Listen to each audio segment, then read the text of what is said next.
Hello, everyone. We're back for Mass Effect Aftermath. I'm gonna stop doing that. I'm gonna crick my neck. Yeah, don't hurt yourself, man. Um, episode 9. We're almost in double digits, guys. Wow. Episode 9. We haven't Who been knew we'd canceled make yet. it this far? Woo woo! Who knew? And I hope that everybody who's watching is surviving this heat. If you're in a place that's super fucking hot right now, which seems like a lot of the country is, because it's been 90 degrees for a week here. Yeah. Straight, and it's not been good. Yeah, At least 90. keep yourselves cool and keep your pets cool. Keep your babies cool. Keep your Keep your head babies cool. Keep everything cool. Keep as your- cool as possible. Keep your babies cool and keep it cool, babies. You should Yeah. make sunglasses out of ice. Now that's cool. Coolest. I don't think that would help. Shut up, Dan. I mean, it would for a little bit before they melted. It'd be cold water running down your face. It'd feel nice. I think it'd be hard to see out of them though. Nah, you'll just be like Kanye West at that point. Eat Just with the all the ice blinder, cream. the Just blinder glasses. never stop. Yep. Just glasses made out of ice and ice cream all and day. ice cream all day long. I feel like Yeah. Shit. glasses would magnify the sunlight and just melt. It'd feel nice while they would feel nice while they were melting though. But speaking of ice and cold stuff, Oh yeah. our game happens to be taking place on a sort of tundra world. So put your mind in a much chillier, refreshingly cool place for a while. Although I'm Must a be little nice. biased. I Tundra like, from down under. right. I like warm stuff. Yes. Must be nice. I just remembered that I left my baby chickens outside. This is not a joke. I have to go put them in. That's good. Save them, baby chickens. Save them, baby chickens. Baby chickens. And somebody in the chat, let us know if you can see McGowan's face or if he needs to move his camera over because we don't remember what side he needs to be on. I can just do this the whole episode. Don't do that the whole episode because no one will. That'd be super distracting. I like it better that way. But yes, looking at it right now, McGowan, you are on the right side of the camera. Oh, great. Sick. That's cool. What I don't like is the sun that's in the perfect spot to go right through the crack of Burning eyes. away the I can see that impurities right on in your your face. soul. Yeah, I'm trying. Anyways, well, Torque is putting away his chickens. Last time, you all had returned to Port Falstone after completing your mission for Wayland Gree, clearing out the camp and recovering a bunch of information from an LMD dig site where you found a Prothean lift that led to kind of an antechamber and a giant locked door with a menacing, sort of intimidating stone Prothean face carved into it. The LMD also having not been successful in bypassing it. Taking all this information, you'd gone back to Wayland. He'd let you know that in a few days' time, he might have some more work for you if you were still around, and kind of pointed you in a few different directions to locate some other jobs. You hastily returned, however, to the camp to scavenge some things and. I don't think you can see it, but I am soaking fucking wet. I have to go change my shirt. Maybe my pants. Oh my gosh! All right. One t-shirt. One of these fucking days we'll have a stream start without a bunch of nonsense. Never. Today is not that day. Nope, I thought it was gonna be. Oh my god! I'm gonna but get a no, sign here that we are. says it's been 0 days since Tom Please, died or some please, shit please do that. Yes. Please. X number of days since we've had a start go without me being interrupted or having some technical difficulties. That'll never happen. I love that. I could use it on my own stream, honestly. This is not out of the norm. Anyways, so you guys were. My ADHD brain cannot handle this shit. you guys were. You went back out to the camp and recovered some weapons and some scrap and some other things. Returned, sold them off for a few credits, and started kind of following up on some other leads in town. You learned of kind of an underground fighting tournament, teams versus teams, and that was maybe is to be held in about a week's time or so.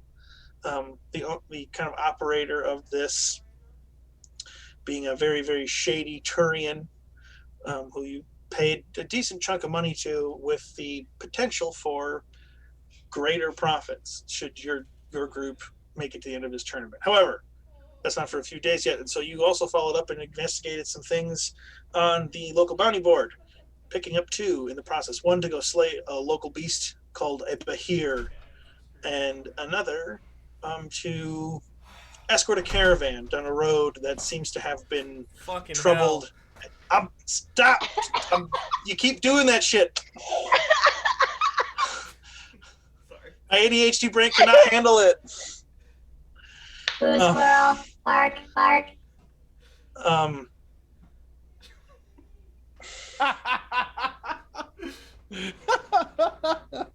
And that's all for tonight, folks. Thanks for coming. Just like it's like being slapped in the face when you're like mid-sentence. Try getting rained on.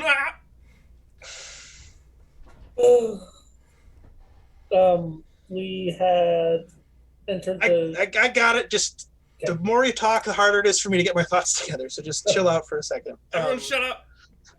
Yes, please. Honestly, I don't mean to get cranky, but I have really bad ADHD, and this stuff really, really messes with my train of thought.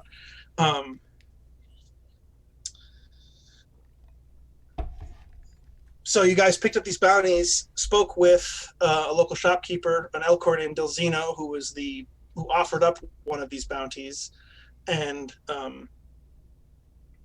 he kind of gave you a little bit of information, saying he lost a few caravans already, and that if he lost any more, he was going to lose an even more significant chunk of his monthly profits trading with this town called Lausanne.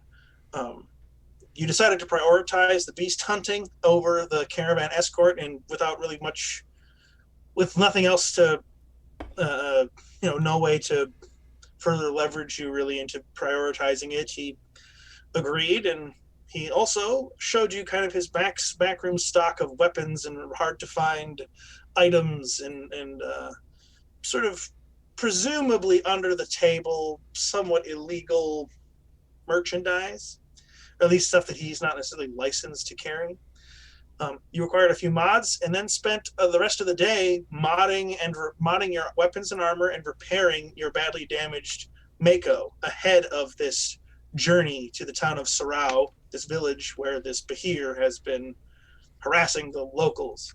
You took a long rest after adding some decent mods and kind of doing some upgrades, and McGowan spending some time kind of learning from the crafters on hand in Alpha and Barracord Grom, the shop's owner.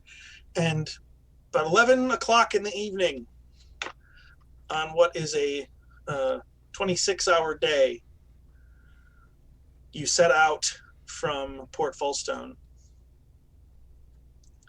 and are now beginning the long drive to Sarao, where this beast potentially lays, or at least this village that's been being harassed by it. It's the middle of the night, it's very dark, and you're just now getting past the city walls. So as you guys are driving, what's anything you guys want to do? This is sort of a little bit of a downtime potentially. You guys can talk amongst yourselves. Make any more plans you have. Then there's also people can keep an eye on the road and things like that. So whatever you guys want to do, it feels like you guys have some time to do that right now. McGowan is keeping his eyes on the road. Good. So why don't go ahead and make a perception check, McGowan. Perception check or vehicle handling? If you're keeping an eye on the road, like this, What do you keeping an eye on the road in what sense? I'm just trying to focus on driving. Okay, then this would be a vehicle handling check. Yes. Okay, that's kind of cool. Oh yeah.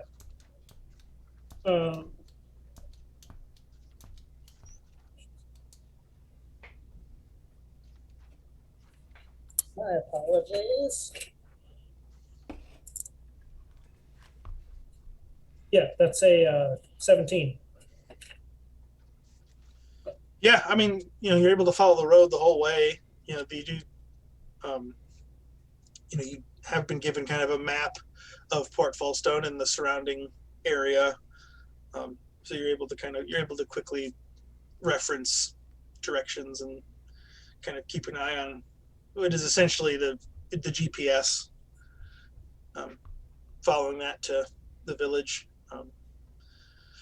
It's not a paved road. It's a dirt road covered in snow, and it being, the dead of winter, it's pretty hard and crunching underneath the heavy 6 wheels of the Mako. But yeah, you're driving pretty good, making decent time as well. You're able to get, not going at a breakneck pace, but you're driving at a good steady speed. Torque sitting outside in the gunner's canopy. I presume at this moment you have the canopy open so that you can see a little bit better. You can you see the mud kind of getting flicked up from the big, like, monster truck tires of the Mako. None of it splattering on you, but you can just hear kind of the dirt and the snow getting kicked up and the friction of the tires kind of melting and turning the dirt into mud a little bit as it drives along. I had a thought. What's that? Does our armor work sort of the same way that it does in the video game, where you can sort of choose to have the helmet on or off? Well, none of you actually have helmets right now. Helmets do not come with stock armor, and you'd have to purchase one. Oh, okay. So right now you guys don't have helmets. Omega doesn't need. You have, the visor is part of what we talked about for like your background story kind of stuff. So yeah, you've got kind of like this cool. Which one did you have? You have the Kwishi visor. It comes around the side of my head. Like. Oh yeah, it's got the little microphone in the front, and it's got like kind of the one.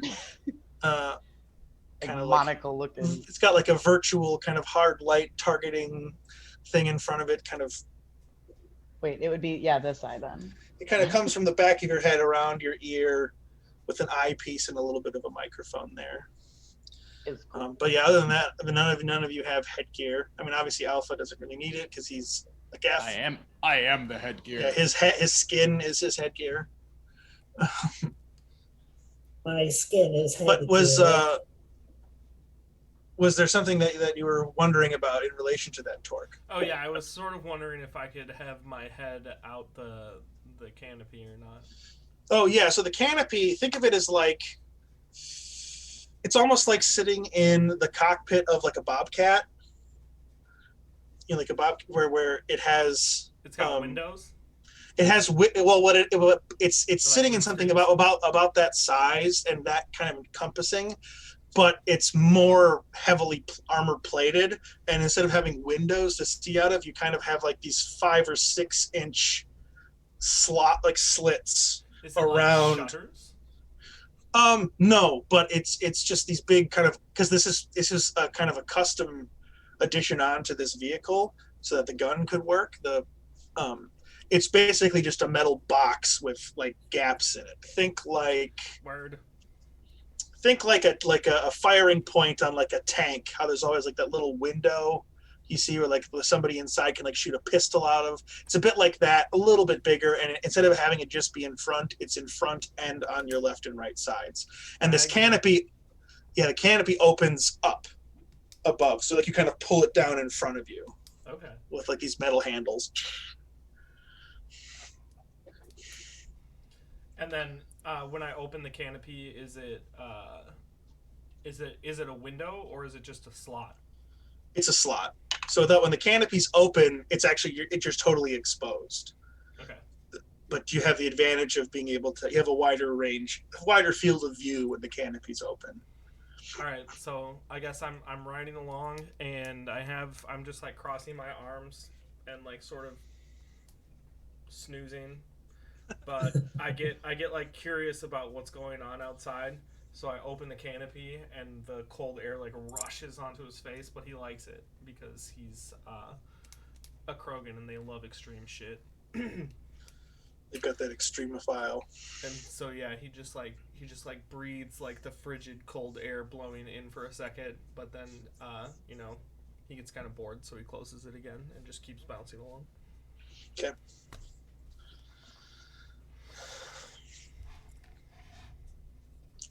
Do we have like a satellite signal, cell signal, or something like that we can go through and we can use the search engine for? I mean, your Omni tools, yeah, the Omni tools are perpetually connected to the extranet. How many Okay. bars does my So- Omni tool have? Bad luck. Check your Discord quick. Can you see me now? Okay, so going through and doing that, I'm gonna go through and research and download some information on Behirs. Sure. Strategies that have worked, weaknesses, things that attacks they like Make to an do. electronics check to search the extranet for this information. My-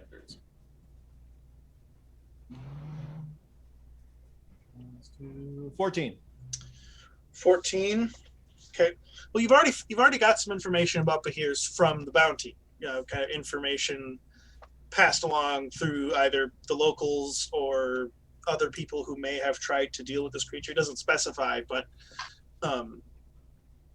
there was some information provided, which was it is 10 legs, 5 on each side, so five sets of legs. Each of them has a long, like, claw on the end of three. Is there 3-fingered claws on each appendage, and it's kind of got a bit of a waddle, almost like a crocodile when it walks. It's because it's a very long creature, and so it kind of drags its belly a little bit. Its lair, its cave, or wherever it's hiding, it's up in the mountains, up high in the Goru Mountains, which kind of come behind Port Falstone and run a very, like, they're one of the bigger mountain ranges, and they kind of curve way, way, way far down, and come up around, and Port Falstone is kind of nestled up against it, and they continue up further north from there. And Behir, they're native to this planet, so there's some local information. They prefer these kind of craggy slopes.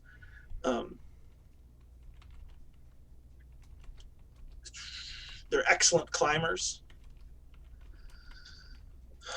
and they're very, very large. It's probably close to or a little more than 50 feet from nose to tail tip. So it's a pretty big creature. With a 14, I don't know if you know much else. Let me think about this for a second.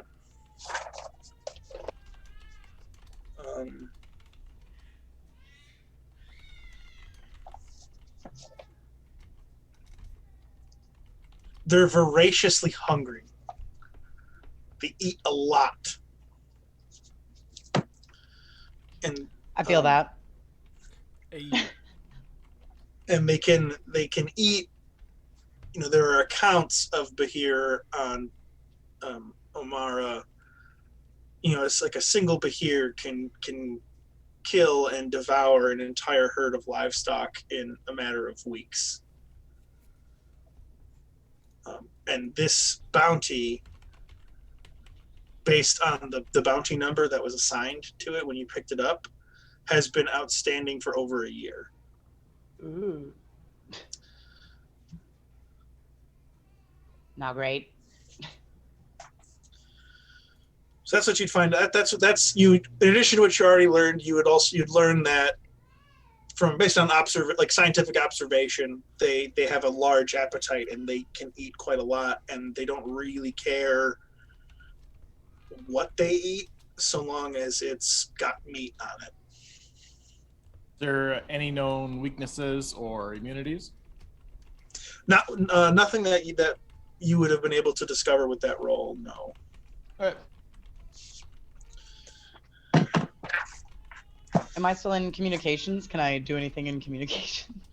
I mean, yeah, if you want to. I've got you down on the electronic warfare suite, but if you guys want to switch up. Oh, no. I want to do something up there. I mean, the communication suite, you should be able to update your social media profiles. Yeah, exactly. We're on the trip again. Like, Hey, Sector Tom. 9, here we On our go. way to take out a beer It's this time. Alaria. I got a brand new tarnish for my gun, or whatever. I don't fucking know. Hire me. Find me on LinkedIn. No, so My OnlyFans. I mean, she'd probably be just like, if she's bored, she'd probably be just like cleaning the Kishak, or she might even go speak with Omega about what he's figuring out, because she'd want to know about the situation as well. You can go talk to Omega all you want. Like, I Sorry. thoroughly find that entertaining. Okay, cool. Well, is there anything you wanted to talk about? Well, I'm sorry. I guess maybe I misspoke, but I was saying all the information that you were relaying to Alpha then. Okay. Like whatever you were finding out, I'm sure she would be asking or wanting to know about it. I guess it would just be the same information. Once I'm done researching, I'll go through and pass on to everybody else what I found. How it's, it's a large, long creature, approximately 50 feet long. It has 5 legs per side. Each leg ends into a 3-fingered claw. Excuse me, 6 legs. 6 legs per side. 6 legs per side. Yeah, I miscounted. Whoa. Besides the obvious that this bound bee has been outstanding for over a year, so this is definitely a creature that is very experienced with being hunted, and we will probably have to take extra steps and/or set a trap to bring it back out.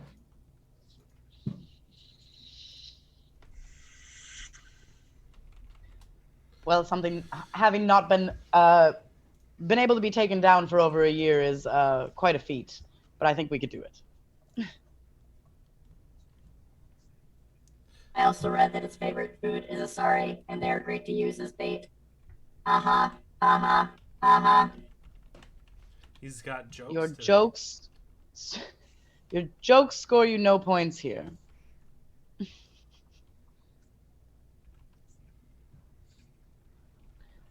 Got the jokes. Somebody, doesn't How do matter you who, you guys spell can go ahead. Actually, 1 second. Behir, Behir. And go, hey, why don't you, Tor, go ahead and roll me a d4. Ooh, a D4. A D4, you say? Before you say anything else. Yes, sir.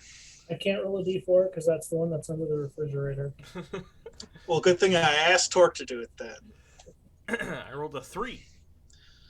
Okay, so about an hour and a half into your drive, it's a very nice. It's pitch black out. The Mako does have lights, kind of in small pairs, the front, sides, and back, which illuminate out about 60 feet. So you can see the road like kind of immediately in front of you and a little ways ahead, so you're not driving like totally blind in the dark. But when you set out, the sky was clear. You could see the stars. You could see the moons, or the one large moon. And then, if you know anything about,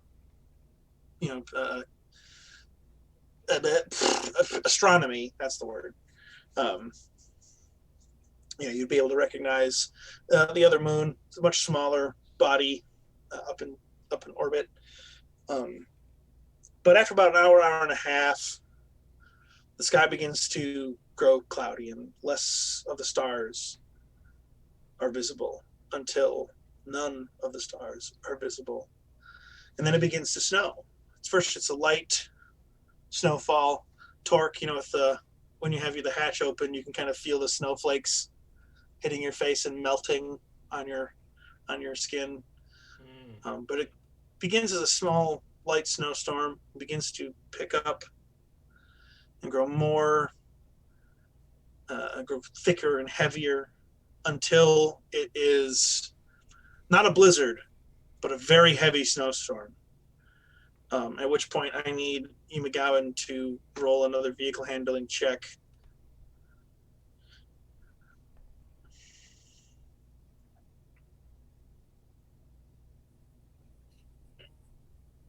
$12. 12. You are able to keep driving steadily. It does slow you down, however. Okay. Your field of, even with the lights, your field of vision, because of the snow, is obscured, and as being a human with no other way of seeing in the dark or seeing through these kinds of things, you do have to slow down.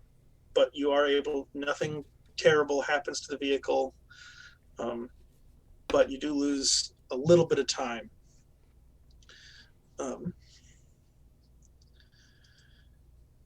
But another couple hours go by, driving slowly or more slowly. You're still going at a decent speed. You're probably going at about like 20 or 30 miles an hour at this point. Good speed, but not, it's like driving on the freeway in a snowstorm speeds, But the road stays even. It kind of winds around, rolling up and down hills, cutting through sections of trees, across the open tundra. And even though the snow has made things a bit more difficult, it is still a very quiet night out here. Really, the only sounds you can hear are the sounds of the mako. If there's wildlife around, it's sort of drowning that out.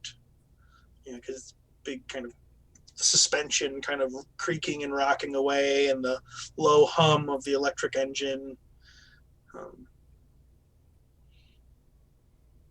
It's not super noisy, but it's loud enough where it's hard to make out like kind of the quieter sounds of nature. Is anybody keeping an eye out? Who's looking around? I would either be Alpha or Torque. Okay. Or I kind of already said that I'm sort of dozing. Oh, sure. Okay. So if Torque is dozing, then yes, I would be paying attention. Okay. Let me think about this. So my night sight is 100 feet. My question for you, Alpha, is how long do you want to search? How long were you searching for information? Like, at what point would you go, okay, I'm done looking into this?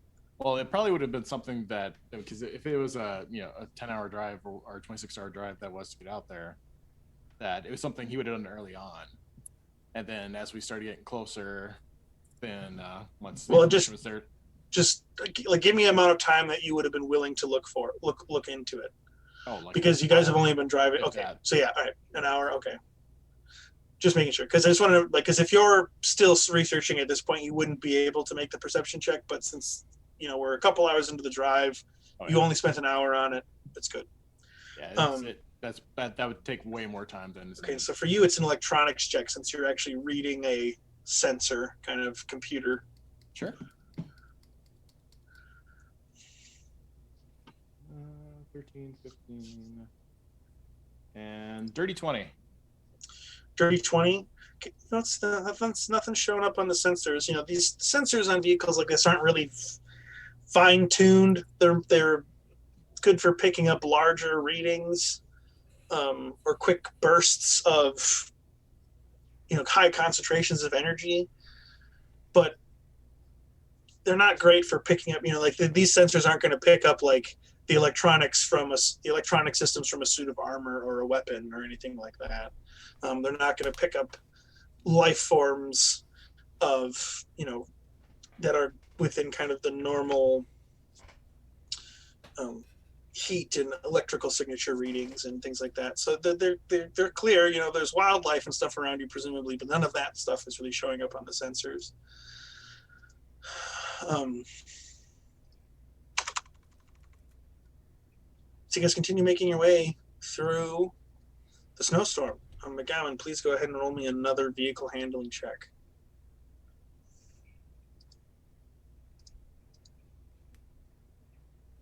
I'll give you 3 guesses. Natural one. Yep, natural 1. That's why we can't have nice things. You guys probably didn't hear it, but Gabo just in the background said, "Sucks to suck." Sucks to suck, sucker. Get good.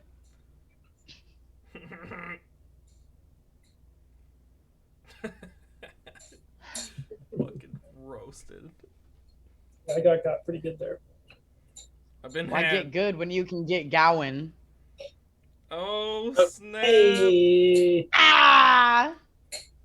Does that make his name into a verb now? Where to Gowan is to fucking drive the Mako into some shit? just crash into a fucking boulder. Yeah, are you about to hit a tauntaun or something?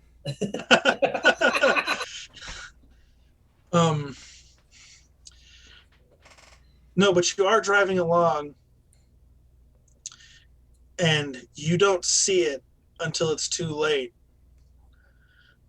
But flying out of the forest beside the Mako, not flying, but charging, comes a just huge impact. And give me 1 second. So it sounds like it's not really my fault. Well, give me a second here. If he's charging, all you have to do is just take away the credit card and we're safe, right? Hey, decline. I get to re-roll.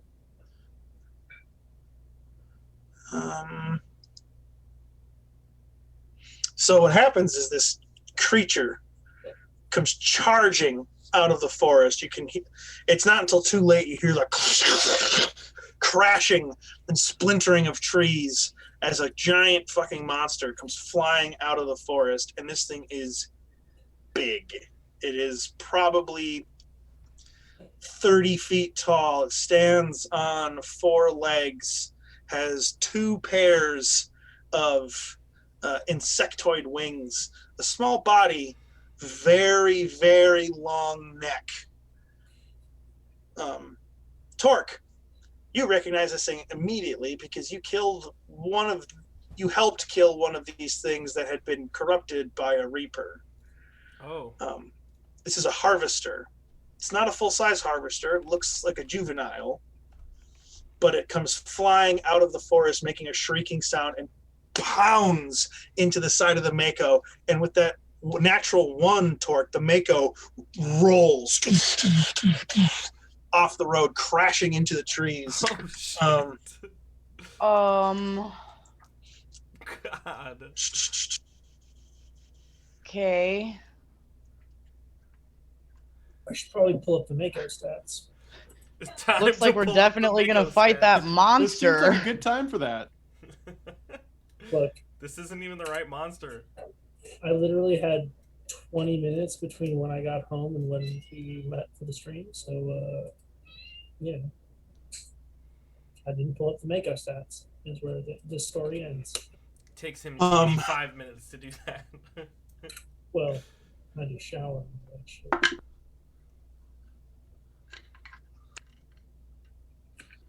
The Mako shields are going to take... Well, not the shields. The hull is going to take...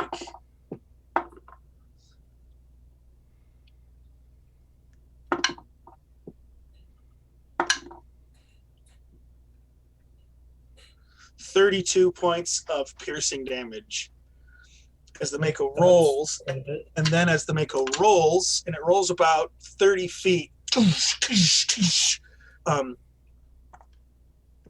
cocked. And the Mako's going to take an additional 17 points of piercing damage.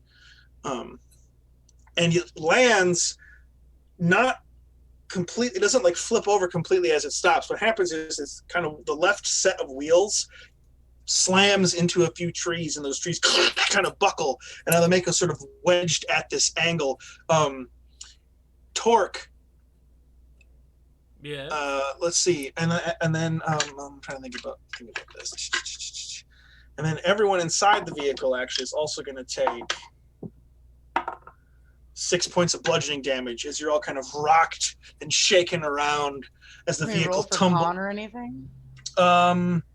No, this would be like taking falling damage. It just sort of happens. You said 6 points? 6 points, yep. And at that point, let's go ahead and roll some initiative. I'll get a map loaded up here. A map? Alls. How many hit points did you say the Mako takes? The Mako took it was 17 plus shit, I don't know. It was 17 plus a lot. Yeah, it's like 32. 17 plus 32. Okay. Oh shit, that's a whole bunch. I gotta do some addition now. I think I can hear your calculator. I don't think you can. Something was clicking. What was that? I think that was, It might be my mouse. yeah, that was the word I was looking for. It's pronounced moose. It's not. That's wrong. It's super not pronounced moose. Don't lie. It's also not pronounced meese. It's definitely not Cat? pronounced mouse. It is not time to play fetch right now. It's definitely not pronounced cat. It's definitely not time to play fetch either, so fuck off. Ooh, bananas. That's a lot of damage. That's a lot of damage. Is that from something? I don't know why I just said that actually. It's the flex tape guy. That's a lot of damage! And then he like tapes a boat back together. Phil Swift for life, yo. That's Flexio.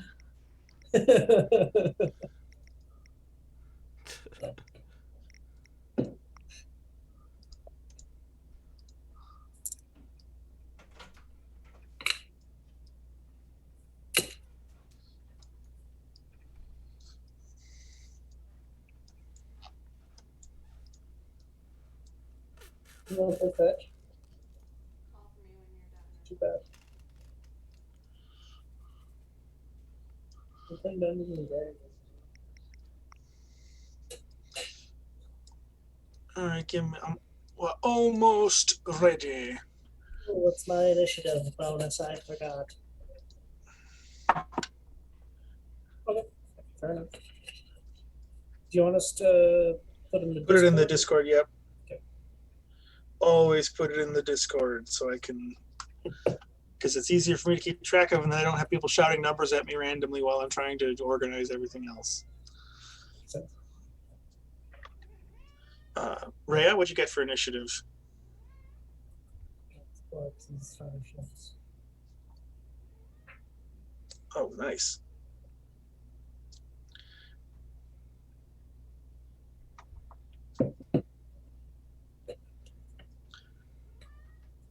You guys rolled really good on initiatives. Holy crap.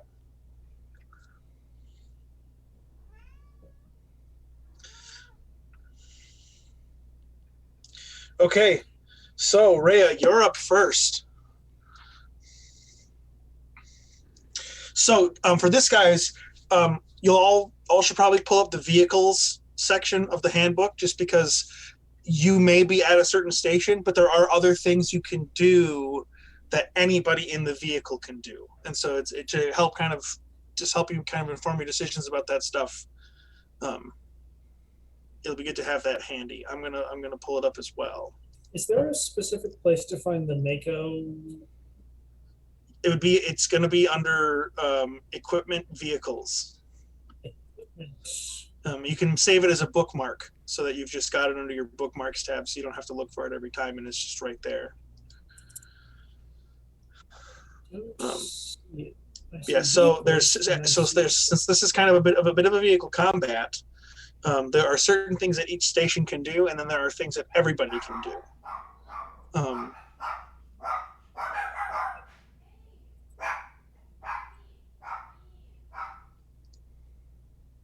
Yeah, you tell him, puppy. Sorry, that's my demon dog. Okay, so if you find your star, it'll be under its starship actions, but it also applies to vehicles. Where are you finding Starship? Use your phone. So it's under Starship Combat, under the vehicle section of the rules. Vehicles. Starship Combat. Okay. So there's weapon systems, helm, anywhere. You can repair a disabled system. You can restore the drive, which is the engines. Basically, that would mean it restores your shields if you take shield damage. There's the electronic warfare suite, which for you, Ray, is not going to probably be super useful in this combat, which is why it's going to pay to use those help anywhere or those anywhere actions. And we can get creative too. So even if it's not one of the things that's on there, if you think you want to try something, just let me know and we can talk it out. Okay. Well, I do have something that I really just screwed up because I was muted. And it's been a little while. That's I okay. do have the cantrip of slow fall where I can choose up to 5 creatures to not fall as hard as a reaction. Okay, as a reaction? Yeah. When I can take you or a creature within 10 meters of you falls. Okay. And you want to use it on the creature, so you're trying to use it to prevent people from getting knocked around the vehicle? Well, just that damage we got messed up, whether that already happened, but otherwise, yeah, if I can, I don't know, that's what I was asking, if I can use that as a reaction. Yeah, I would say yes, yeah. As you feel the impact and you feel the vehicle start to roll, you could cast it. I would say, is it creatures you can see or just any creatures? It says choose up to 5 falling creatures within range, so they'd have to be within 10 meters of me. Okay, well, I think that just checking for Torque, since you wouldn't technically be able to see him, but he's there, and since it doesn't require visual, you'd be able to get him too. So yeah, you're able to prevent the damage you guys just took with that slow fall. The vehicle still takes damage because the vehicle is not a creature, so it doesn't really work for that, but it does work for the party members for sure. Okay, and then we can't see the creature because we're still in the vehicle? Yeah, you can see. I look out a window? There are still there are very small kind of window slits that you can look out of. They're maybe a foot tall, so it's not like a whole windshield of a car. Okay. But you can see out, yes. So Rhea wants. So I would run over to the window or the slit or whatever it is, and see this creature that did this or whatever, and I'd like to use a tactical scan on it. Okay. So basically I spend my action scanning a creature that I can see, studying its movement, revealing weaknesses. So I'm going to make a wisdom insight check contested by your deception, charisma. Okay, great. So ooh, fuck yeah. Okay, let's see.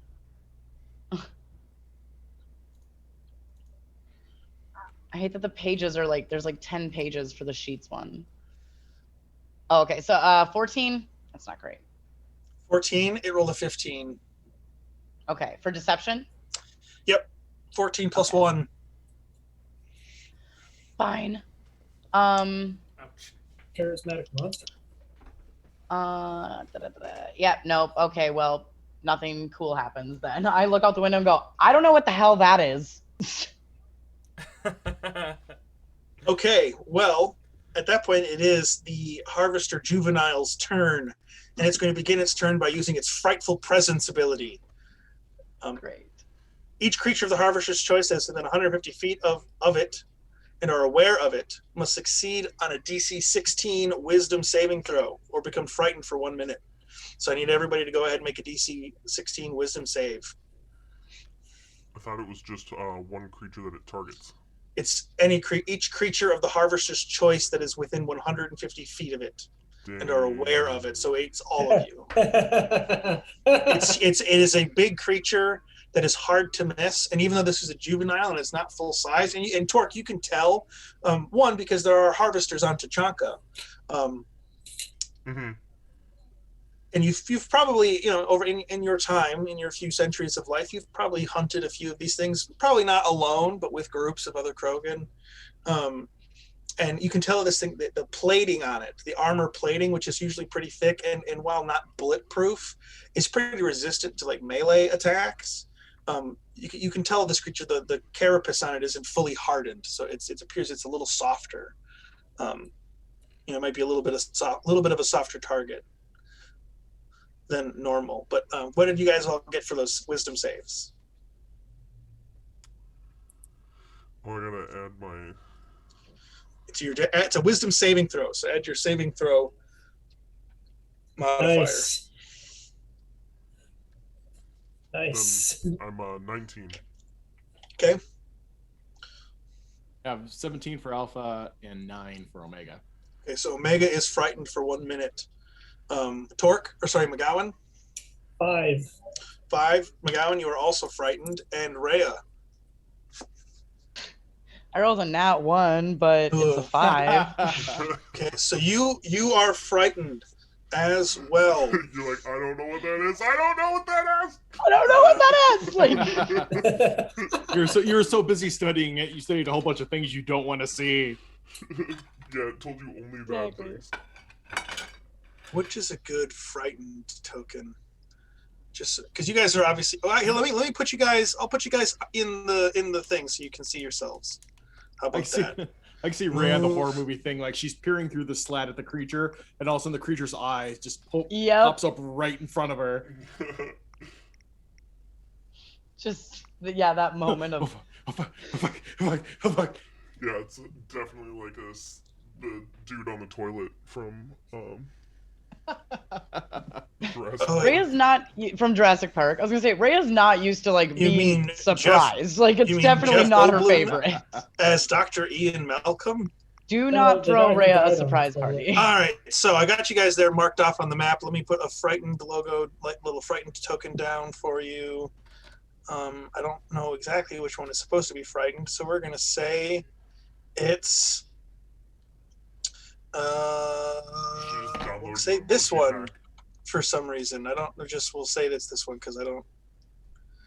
The tokens are not labeled. So we got 3. So when you guys are frightened, you can still attack the creature, but as long as it's within your line of sight, you have disadvantage on, I believe, on attacks against anything. Let me double check. Knees are shaking, super scared. Well, another thing I was going to say too, I know this for you especially, Tor, because we talked about your leveling a little bit. You'll probably want to have your 5th edition player's handbook handy because of the feat you took, which will only be in that handbook. Now, if I can find the stupid page I'm looking for. Oh yeah. Appendices. Looking in the wrong book. That's why. Get it together. God damn. God damn. All right, appendices. Which one are you in? Apologies, folks. I'm looking something up, and I was looking in the wrong book first. Okay, frightened. You have disadvantage on ability checks and attack rolls while the source of your fear is within your line of sight, and you can't willingly move closer to the creature, to the source of your fear. So beginning its frightful presence, the 3 of you are frightened. You can repeat the saving throw at the end of each of your turns, ending the effect on a success. If you have succeeded on your saving throw at any point, whether it's this initial one or a subsequent saving throw, you are immune to the frightful presence for the next 24 hours. So it uses its frightful presence, and then makes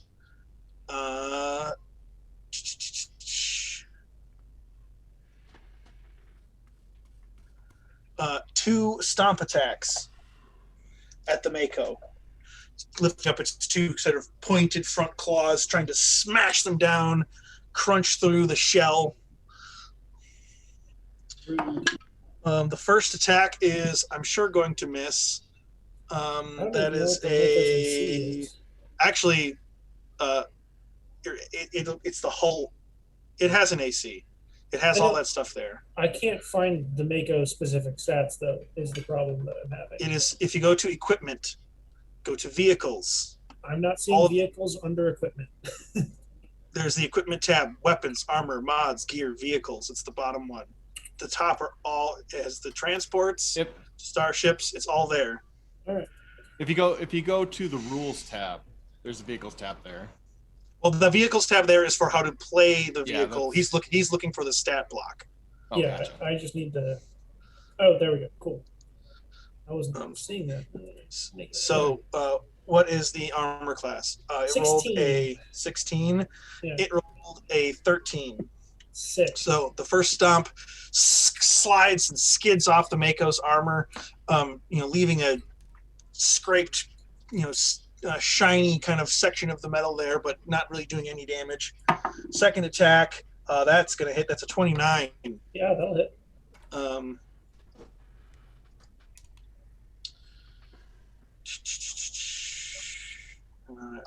had to move my thing around, so hang on.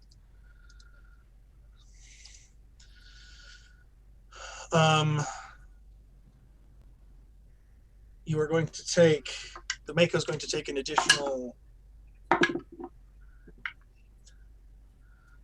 16 points of piercing damage with the second attack. That is the end of its turn. Yeah, it has a reach of 10 feet, so it's good to stay where it is.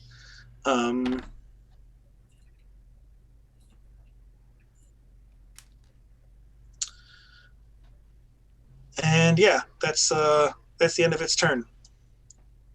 You said 16 points of damage? Yep, 16 points to the hull. Since these are melee attacks, the shields are not protecting it. Okay, next up is Torque, and then it's your turn, McGowan. So Torque, you're in the gunner seat. What do you want to do? Is the gun operational? Can I? Oh yeah, it? Yeah, the gun's operational for sure. You should pull up the Mako stat block as well, because it'll have the weapons for you there. Oh, you guys should all pull up the Mako stat block when you're in it. You should just have that handy. Yeah. Give me the path again for it. It's so if you go to equipment, the last tab under the equipment section is vehicles. At the very top, it'll have all of the transport vehicles. The M35 Mako is one of those. Here we are. And just bookmark it, so it's in your bookmark, so you don't have to dig around for it again. You can click it and it's there. So you got the machine gun and the mass accelerator cannon. You can shoot one of those, I believe. Let's see here. Since this is our first vehicle combat, I'm gonna go straight for the mass accelerator cannon. I don't see why not. Make a ranged attack roll. Do name a system. Okay. So you can make an attack, a targeted attack. So look at what the targeted attack can do, just so you can see. The target CC has a +5 bonus against its attack on a hit to roll damage, and the system is disabled. Okay, so this. I guess that would be more for ship-to-ship combat. So this would, go ahead and just make a straight attack roll for the Mako. Oh yeah. Oh, it's a 5. So 5 times 10, that's 50 points of radiant damage, though. No, for my attack roll, I have to make a ranged attack roll. Oh, sure. So it's ranged attack roll. It would be adding your, I would say add your dexterity bonus to it, because it's still aiming a gun. I don't know why that wouldn't matter. Okay, so we're going against the rule. It says do not add your proficiency bonus unless you're proficient with systems. That's your proficiency bonus, but you're Oh, still adding your dexterity bonus because you're It, shooting. it doesn't matter. I'm still gonna lose. Dexterity bonus is just a +2, so 7. Yeah, unfortunately, it's not enough. The angle at which you're at makes it a little difficult to get the shot off, and you do fire the weapon, but it does sail wide, missing this harvester. Okay, next up is you, McGowan. Couple questions. Yes, sir. One, what is the orientation of the Mako right now? Did it roll over? It's the way you see it. It's upright, but it's sort of leaning against some trees. So Okay. only one set of wheels is on the ground. The other set is kind of sort of got these trees wedged in between them and up off the ground about And probably like 8 feet. the harvester just stomped on us. Is it still kind of standing over us, or is it? Are you looking at the map? Yes, but I'm just it just made a stomp attack. So Yeah, it's where it is looming over the Mako. Okay.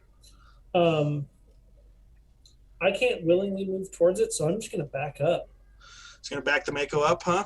Yeah, I'm just gonna go full speed backwards. Let's see. In a round, it moves.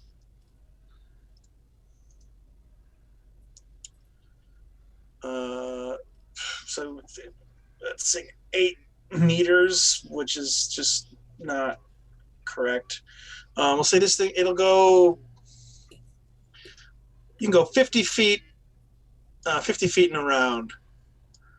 So you back up, and we're kind of getting off the map now, but It's your fault for using frightening presence. I mean, Your fault. we can just do this. Just kind of move down the road a little bit, and he's off yonder. And you guys are all still chilling. Okay, so you back up 50 feet. You can see the harvester still. He's only 50 feet away. So let's see, 5, 10, 15, 20. So I'd put him about like there probably. And then I would like to take the maneuver action. Okay. And what that does is I have to make a DC 15, I believe. DC 15 vehicle handling, yes. Yes. Is that a disadvantage? Because I'm no. This is actually yes. check, isn't it? Yeah. Yes, it would be. Yeah, it is a disadvantage. Well, that's pretty shit. So that's And actually, too, real quick, McGowan, I do need you to actually make another vehicle handling check to see if you can get the vehicle wedged out of the trees. I was going to have you do that. I was going to have you do that. I forgot. So I'll do that first. I'll remember that roll because that'll kind of affect what else I do. Okay, so that's pretty good. That's going to be an 18 is my vehicle handling check. Yes, I will say that's enough. It's not going to let you back up your full 50, but we'll say that you're able to back up just enough to get the Mako dislodged, and that leaves the harvester kind of what he'd be about 20, 30 feet away. Then I did not make my maneuver check. I got an 11, not a 15. Okay. All right. Alpha and Omega, you're up next. All right, well, we'll roll for Omega first. Okay. So. Well, that's at the end of his turn. Okay. Well. So this will be the can I last make my thing. check? Yes, you have to make your check, and it'll be the last thing that happens on your turn. Alpha is the saving throw. Okay. Well, then Omega is frightened. So Alpha is going to go through and using his Omni tool, he's going to cast target painting onto the big one-eyed monster. Okay. So it has to make a dexterity save. Otherwise, the spell succeeds. Dirty 20. Actually, sorry, no, not a dirty 20. That is going to be a 21. Okay, then yeah, it succeeds. So the target painting does nothing. And then past that, as a bonus action, could Alpha assist Omega in passing his skill roll? Since it's a saving throw, it doesn't really work that way. Okay. You can't really assist with the saving throw. It's on each individual to make the save. Okay. McGowan, what did you get for yours? 7, which 7, is two okay. better than last time. So you're still frightened, but Omega can make his now since it's the end of your turn. And we're looking at a 16. That's exactly what you needed. So Omega is no longer frightened. Awesome. That works. And that'll be everything that I can do for now. I've got the frightened tokens. I missed the old blue outline on hidden objects, so that I could tell that they were hidden instead of not realizing that they weren't hidden. Okay, next up is back to the top of the initiative order with Rhea.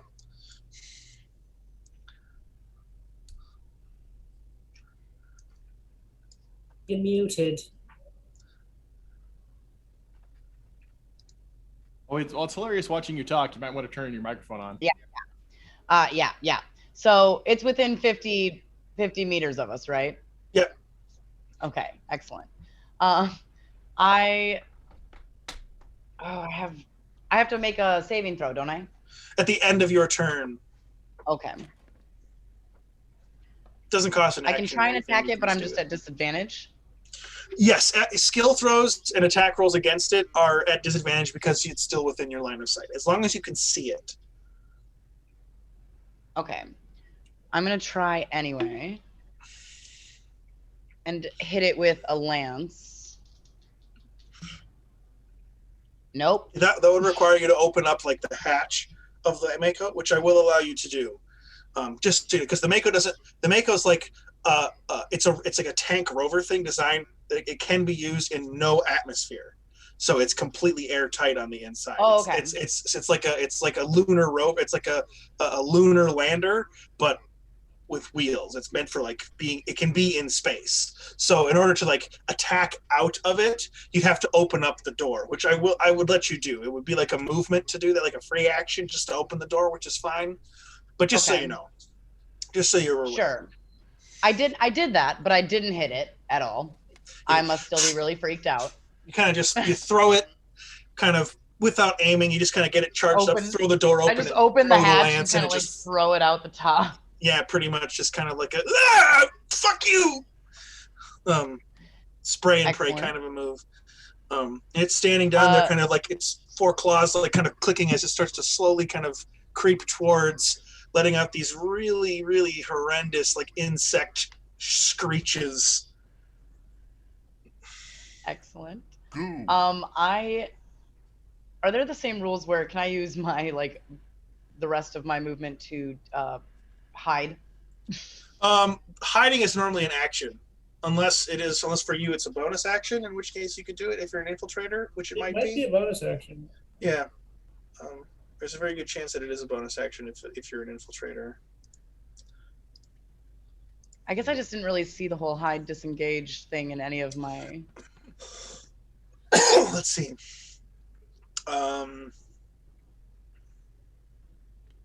What's the underclass features? Yeah. Progression table. I mean, that's what I'm looking at right now, but I mean, I have proficiency in sneak attack, expertise, cunning I'm just action, wondering if, because the the infiltrators the infiltrators. Oh, cunning action.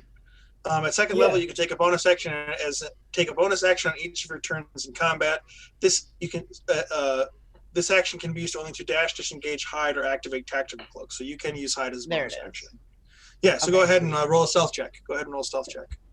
Excellent. Oh, much better. Okay. I forgot that's on the same page. God damn it. So 23. 23. Yeah, you kind of duck back behind the wall, kind of crouching low. You're not able to stand up really at full height anyways inside the canopy, like the cockpit of the Mako, but you get back and kind of get out of sight, and you feel pretty confident that the thing can't see you specifically, even if it can see the vehicle you're in. Yeah. Okay, speaking of, it is its turn. it is going to it's not going to fly, but it's going to sort of use its wings to push itself along a little bit as its 4 big kind of spider-like legs. It almost moves like the Acklay from Return of the Jedi, or not Return of the Jedi, sorry, Revenge of the Attack of the Clones. Yeah, I know what you're talking about. Yeah, the big Yeah. green Yeah. bug beast. Yeah, it moves a lot similar to like that, where it moves like an insect, but it's got 4 legs, so it's like this kind of weird gait as it moves forward. It doesn't move like it's big, so its strides are very long, but compared to its body, each step actually looks kind of small. It's got a beefy scuttle, is what you're saying. Yeah, and so it kind of screeches and moves forward, and is going to try and make 2 more stomps down with its 4 claws. The first one is going to be a 16. Don't hit. The second is a 12. Got a miss. The first one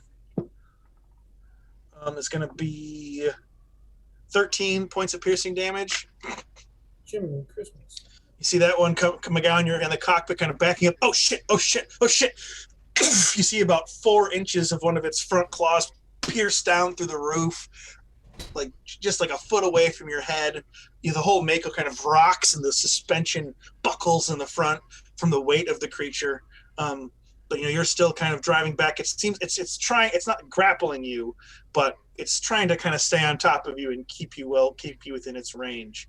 Up close, now that you've had a moment to look at this thing as well, it's Torque, it's got that sort of softer, less segmented look to its carapace, and its carapace is sort of like a purpley blue, kind of with like dappled white spots. It's sort of like it's adapted a little bit to the coloration of the environment on this world, as opposed to the typical brick red, brownish, orangey colors that you're more accustomed to with these creatures on Tuchanka. And a lot of the wildlife from Tuchanka that has made it off Tuchanka has been very successful in other places because it's really hardy and really, really dangerous usually. So harvesters, among other things, are creatures that are actually they've become not commonplace, but they're no longer exclusive to Tuchanka. Great. They're kind of a bit of a very dangerous apex predatory invasive species. That's its turn. So speaking of Torque, it's your turn. Now that McGowan's got the vehicle righted, you feel like you've got a much clearer shot at this thing. Huzzah. Okay, yeah, so I'm just going to take aim with can I just shoot that same weapon again? It's much better than the other one. I don't think so. I think that's, I don't know why you wouldn't be able to. Well then. Mass accelerator cannon it is. Yeah, this would be more of like a single shot that charges up from the cannon, whereas the machine gun is self-explanatory. Yeah, that's what I want. The Mac weapon is more of like a miniature, like a small scale railgun. All right, well here I go shooting again. Make your attack roll. Don't forget to add your dexterity modifier. 15. 15 total. Yes. That will hit. Yeah, the soft carapace of this thing. Your rail, the rail shot from the Mac gun, just punctures through the flesh. Go ahead and roll for damage.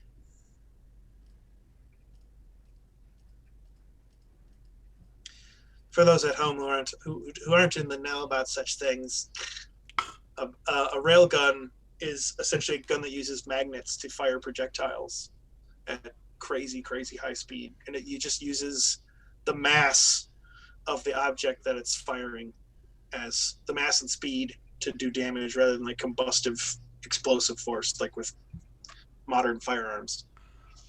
That is going to be 44 times 10. It's not 44 times 10. You roll 1d10 and then multiply that roll by 10. I'm an idiot. Yeah, 1d10 That would times be 10. an absurd amount. Yeah, of damage.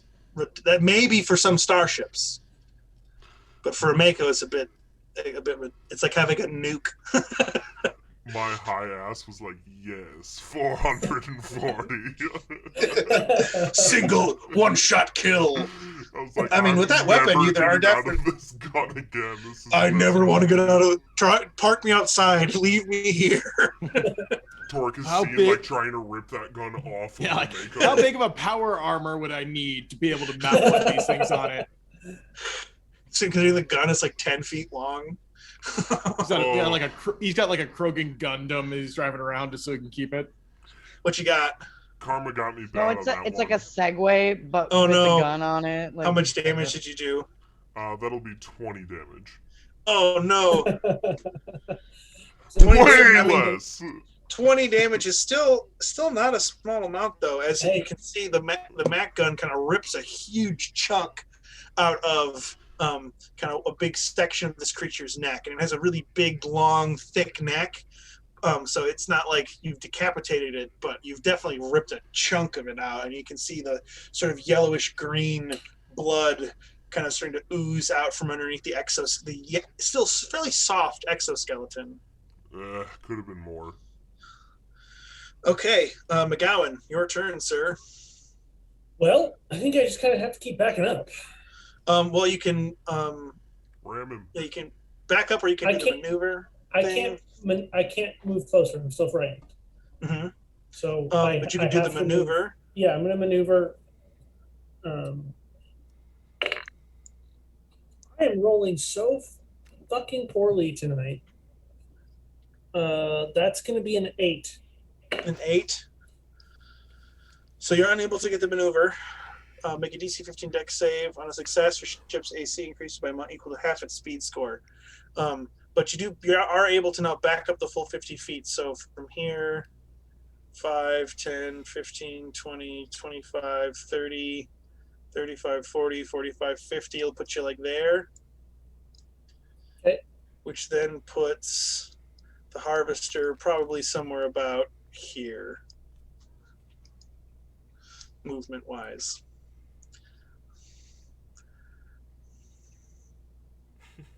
You set up this encounter. Why didn't you just put us in the middle? Well, what I should have like duplicated this map or something, but I didn't think about that until it was too late. JK. I know. Fucking failed my saving throw too. You suck. So you're still frightened. Gowan's still here. I'll straighten you out though, because it's not like you're backing up without like knowing what's going on. So let me kind of get everybody. You know, This is like a. You're not like gonna like back up into a cliff. You kind of got like your sensors and stuff telling you what's safe and what's not. You got your little backup cam. I'm assuming this is sort of like a, like Midwest highway where it's just like straight as an arrow. Yeah, I mean, it's not straight as an arrow because it's a dirt road that kind of follows the contours of the environment. It's not like paved or anything. Gotcha. Okay. Okay, Alpha and Omega, your turn. All right, so Alpha is going to go through and try target painting again. Okay. So it's another dex save. That's going to be a 4. All right. So at this point in time, it has been painted on basically been painted on the systems, and the for mechanics wise, for the next minute, as long as I can maintain concentration, we have an advantage on attacks to it. Huzzah. Okay. There you go. He's marked up. And then Omega is going to go through and is going to fire and incinerate at him. Okay, so kind of using that free action to open the other side hatch. Puppy's going to stick his head out the door and bomb it a fireball. Okay, I'll say it's going to be at disadvantage though, because he's a dog, and it's kind of hard to get the angle from the side hatch on the Mako. So then would that balance out with the advantage from target painting just being a normal? Yeah, it would be tempo? just to be a straight attack then. Yeah. Sure. And I think Fair like enough. for your humanoid companions, they would probably be in a little bit of a better position to do it. But I think just That's with the fine. anatomy of the dog is kind of what Right. I'm thinking Omega's pretty limited what he can do, so that is Yeah. just fine. especially since And he's a little bit smaller than you are, Alpha too. He's not quite this full Yeah. size. Close, not the same. So we're looking at 15. 15, that'll hit. Yeah. Okay, so that is 2d10. 2. Nice, 18. 18 points of damage. Right. 18 points of damage. Nice. Okay, so that'll be. Yeah, I mean it's still got a lot of hit. It looks like it's got a lot of fight left in it, but between the flames that are now kind of coiling up off of a part, like one of its legs, and the big chunk that you blew out of its neck, Torque, it's taken a couple of pretty decent hits. Looks like. And it is on fire. Yep, I am pulling up some fire now. All right, back to you, Rhea. Sweet. All right, we ain't messing around no more.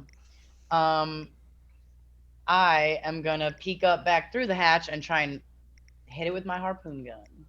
At advantage. That's an awesome I- ability.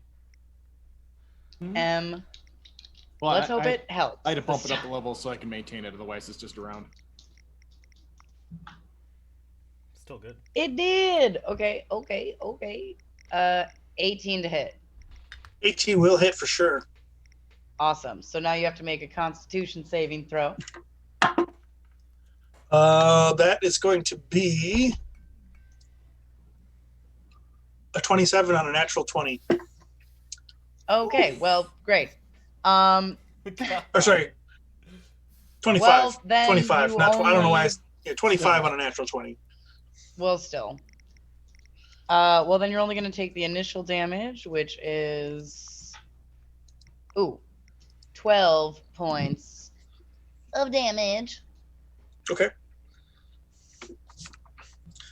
And then I will use my bonus action to cast Guidance on McGowan, which lasts for 10 minutes. And so once within the next 10 minutes, the target can roll a d6 and add that number rolled to one ability check, saving throw, or attack roll of its choice. You can roll the die before or after making the roll, and you can only have Guidance active on a single target. So, yeah. So, McGowan. You're safe. 2d6. Thank you.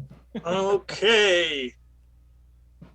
Next up is the Harvester Juvenile. It's going to continue to pursue, and this time it's actually going to push up off the ground and fly 75 feet Ew.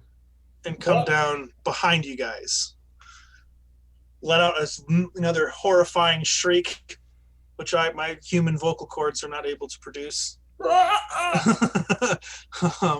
This horrifying, shrieking, trilling sound, because it kind of has like almost like not snake, like it has like a jaw that can unhinge, but like in the middle, and so as it like opens up, the bottom jaw like kind of folds apart into two pieces, and you see just like this mouth full of teeth and these like kind of little proboscis like cilia kind of in its mouth as it lets out this horrible shriek and just spit and just like saliva flies everywhere, kind of spattering the the Mako. Not fortunately, none of it hits any of you guys, but You You know, did Torque, not you have being to the- say proboscis.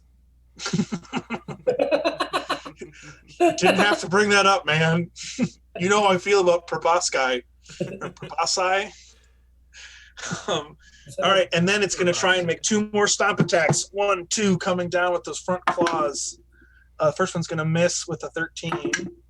The second's going to be a 16, so that hits. So another smash comes down. That's going to be only 10 points of damage. Ha. Again, kind of rocking the Mako, whereas the last strike kind of rocked it on the front. These strikes rock it on the back, kind of jostling all of you guys inside, getting knocked up, getting shaking around, jostled, kind of bouncing off your seats. Torque, it's your turn. This thing is now basically just looming right over you. Its head is like 20, it's maybe like 15 feet up from you and just looming over. All right, so I'm gonna, assuming that I can do this, I'm gonna wheel the cannon around and take aim at it. Go for it. Yep. Before I fire the mass accelerator cannon, I look up at it and I say, Keep it to yourself.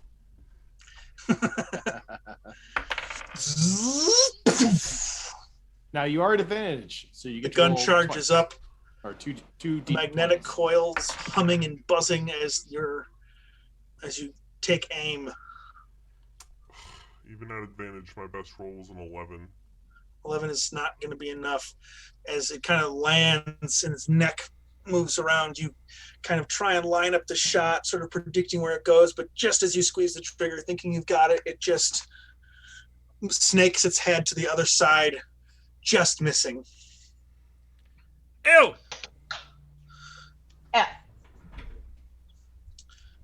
Okay. Next up is McGowan. Okay. You can do it. You So, can do it. First of all, I'm gonna Don't forget your guidance. I'm gonna use my guidance at the end of my turn for my saving throw. So I'm gonna use. I think you can't, don't you just get it on anything? No, I only get it Yeah. once. No, you get it on anything. Oh, I get But it you on can it. use Yeah. it before. Yep. Yeah, you get it on everything that it applies to for like the minute that the spell lasts for. Fuck yeah, dude. Okay. 10 So minutes. this is for the maneuver. Yeah, guidance. Oh wow, guidance in Mass Effect 5e is really Ooh. good. Whoa. Yeah. Oh, It's really good. hitting on my dick. Gross. Sorry. Yep. I don't condone that. That's like a 22 plus 4, so 26 Hey! for Your maneuver. Yeah. Nice. Yeah. So you get an additional. Okay, let's see here. You get an additional 4 to your armor class. Okay, the so that's Mako. an armor class of 20 now. Nice. I'm going to let's see the map here. I'm gonna turn around real quick, like handbrake turn, Yep. and then start backing up again. You're not going to drive forward. You're going to keep driving in reverse. I guess I should probably drive forward. now that I think about it. Run it over. Okay. Sorry, something everybody's thing got like Run crooked it somehow. over. It's I a bit big to can't, run I over. can't move towards it because I'm frightened. I've been wanting to run it over this entire time. Go ahead and make your saving throw though, McGowan. Come on. Fuckingly. 15? 15 is not going to be enough. You need a 16. I fucking quit Can you- Dungeons and Dragons, y'all. Wait, can you use the guidance though? Yeah, I did was you with get 1d6? guidance. Wow. Oh boy, Oh. yeah, you're just having a rough time with those saves. Yeah, I'm just rolling really poorly. Well, it Okay. lasts a minute. How many turns have we got? That's 10. Yeah, it lasts for 10 turns. So, each round is 6 seconds. So 10 rounds is a minute. Okay, next up is Alpha and Omega again, and then it's your turn, Rhea. Or McGowan, were you going to move at all? Well, he physically moved. I don't know about his character. I'm gonna Oh, grab my good. suit. Of course. There he is. McGowan, What's up? did you move at all? Did you drive the Mako? Yes, I turned around and moved the full distance because Okay, it's all I so, can. All right, no, I didn't turn around. I just drove forward. And the full distance was 50 feet, so Yes. puts you basically back where you were before. Sorry, I threw my pen in the air in distress, and then I needed it. So That is okay. Fuck me. All right, I just fell out of my chair. so Harvester is back behind you guys now. All right, Alpha and Omega, your turn. Okay. So for the machine guns, is it something that I could something I could plug myself into and then use my electronics to aim and fire with, or is it physical only? The machine gun and the mass accelerator cannon are the same weapon, so only Torque can fire it. Okay, so then I can't do anything with that anyway. Yeah, it's basically like it's a coaxial barrel that switches between firing types, basically. Okay. Well, in that case, then Alpha will go through and spend a tech point and create an assault drone outside of the Mako. Okay. Cool. I should have had an assault drone on the map since I know you've got that ability. One moment. It's cool that at least 3 out of 4 party members can, do shit. You're doing a whole lot of shit. You're eating up all the bad rolls, so the rest of us keep doing what we're doing. I guess. Yeah, keep doing what we're doing, what I'm doing. Taking 3 We gotta shots do like and hitting once. a D&D Secret Santa, and I'm just gonna get you a dice jail so you can start punishing your bad dice. Or Yeah, get we're- him like 4 sets of dice. Yeah, I have 1 partial set of dice, so if I start putting them in dice jail, I just won't be able to play. Okay, then not I that. can't roll because all my dice are in dice jail. So what we'll do is we'll go through. I We'll gotta get you wait till next session to take my turn. we'll get you 2 of those edible dices. So when the first one rolls like shit, the second one can watch as you eat the first one. That might intimidate it into rolling better. Ooh, yeah. Nice. How far away are you placing this drone? The drone. Actually, I don't know if it tells me how far away it is. Okay, so, It's just, yeah. it'll be outside of the Mako, really. Okay, so on that note, because actually now that I mentioned, I was checking with you about this because there is no distance on it. What most people do is just do what happens in the game, and the drone just spawns right next to you. Okay. So yeah, it would just Yeah. spawn like right outside the vehicle, basically. That's, so like that's what I was like, aiming for. Is there. right outside the vehicle. Yeah, Just yeah. so that way it would have a clear shot. Yep, and I'm just clarifying for the future. Okay. Okay, Works so for me. you plop it down there, and this kind of like you create this drone. Your Omni tool kind of has this scanner. Well, that's for you. Your Omni tool's in your mouth. I always forget that it's like your eyes. Or it's kind of create like, this it's like a visor that shows up. It's kind of this up and down beam of hard light that sort of manufactures this other construct that you then release out into the space, and it floats about 6 feet Cool. off the ground. Anything else? Anything Okay. else? So that'll be it for Alpha. Omega will go through and we'll do an incinerate, and the assault drone will go through and do a radiant shot. Okay, so Alpha's doing the incinerate. Or Omega's doing the incinerate. Alpha was Okay. the one who created the drone. Okay, so the incinerate is a disadvantage again. Yep. Which is canceled out by the thing, so it's just a regular attack. Correct.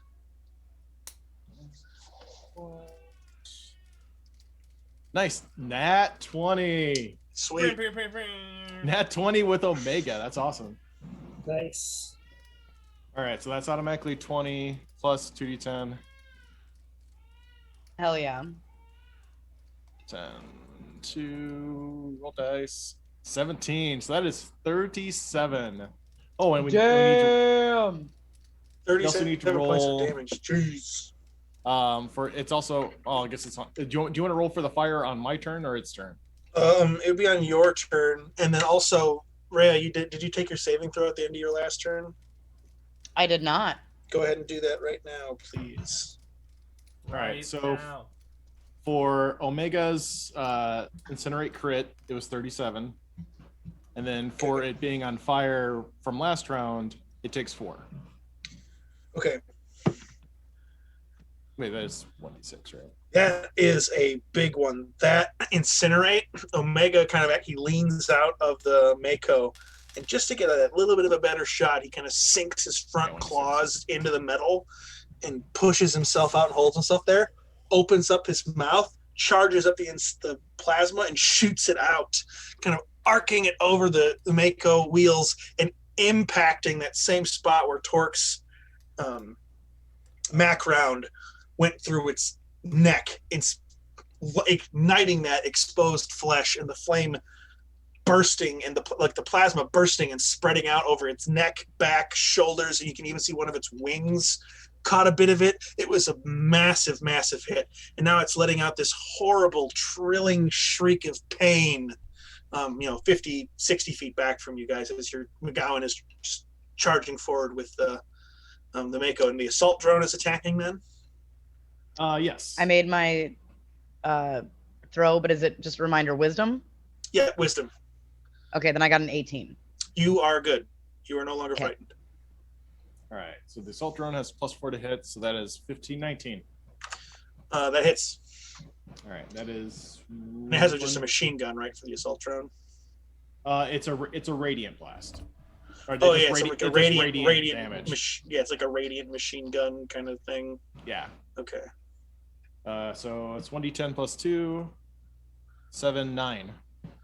9 points of damage. Okay. Yeah, this thing is that incinerate really did a number on this thing, and it is looking really, really bad. It's not gonna die, but it's very badly hurt. It's like limping. One of its wings is probably not gonna ever work again. It'll probably never fully heal. It's been very badly hurt. With that, it is your turn, Rhea. Yes. Okay. So I, seeing that it is quite damaged, I'm going, well, yeah. Yes, okay. I'm going to try and do the lance again on it. Okay, go for it. And do I still get advantage with Yes, Alpha it- Omega? With your lance, actually, you only have one biotic level 1 biotic spell slot. So once you've used your lance, you have I thought to. I had 2. You have cantrips, which you can use unlimited. Let me double check that. I think Mhm. as an Asara, you only have one level 1 spell slot. I will double check, however. Does that increase with? I I don't was like, well, my no, because sheet it's kinda a racial shows up ability. weird 'cause it says- Yeah, Yeah. because it's Oh. you have the spreadsheet, and the spreadsheet's Yeah. not. It's a little bit strange. Okay, let's see species, because your racial abilities don't improve as you level up. They're just what they are. They are what they are. That makes sense. I mean, I can still Yeah, and choose you choose one first level power from that same list. So for you, it'd be like the Adept or the Vanguard spell lists. You can learn that power and cast it at its lowest level. Once you cast it, you must finish a long rest before you can cast it again. Oh, heard. So it's not even really a Sorry. spell Some slot. of them It's are like the way they're yeah. phrased is that's adept level 1. Then I have first level tech, combat. Yeah. cantrip. Like they're Yep. just So the combat cantrips and the tech powers come from your class, and Okay. the biotics come from your race because you're an Asari, so you have some innate biotics, but it's not necessarily like this super impressive thing I'm if just you've gonna not try put the and time into it. sniper this thing again then. Okay, yeah, go for it. Take another shot. Why not? That would be with advantage 16 to hit. That will hit, yes. Awesome. Second shot pierces through the soft carapace.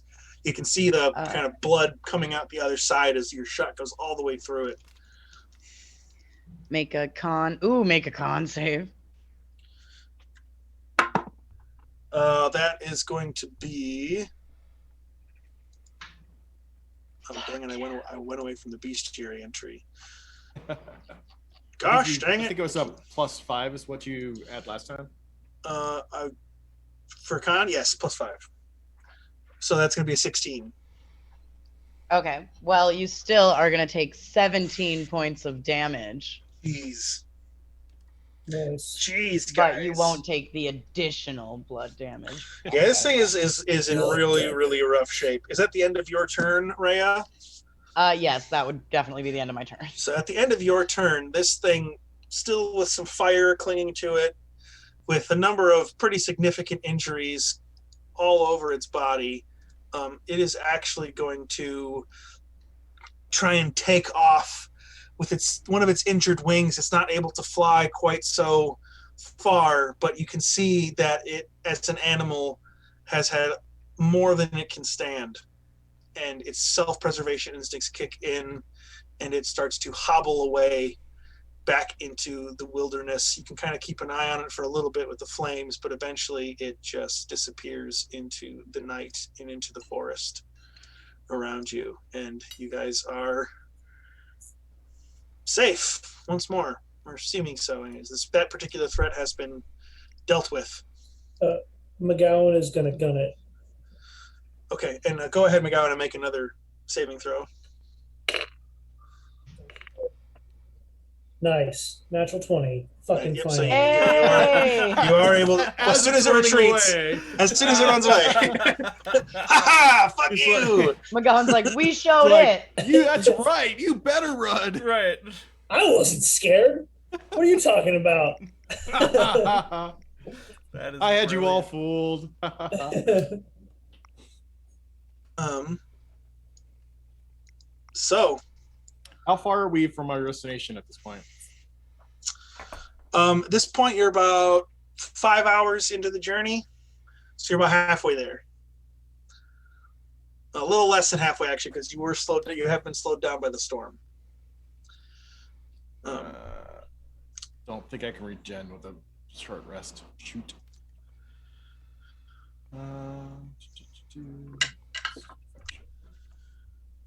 So as you guys begin long rest. setting out, So, I have a question. yeah, Can we take the repair action? yeah, and then you won't be able to drive while you're doing that, but you can go ahead and do it. I'm gonna drive for like 20 minutes Okay. and then stop and try to repair. Okay. Yeah, I'll hop out and repair with him. Okay, so go Somehow ahead. on that advantage. We need help. I would say, Because if yeah, you Can can I either make do sure it all at the advantage internal or electronics are working? I would say for this,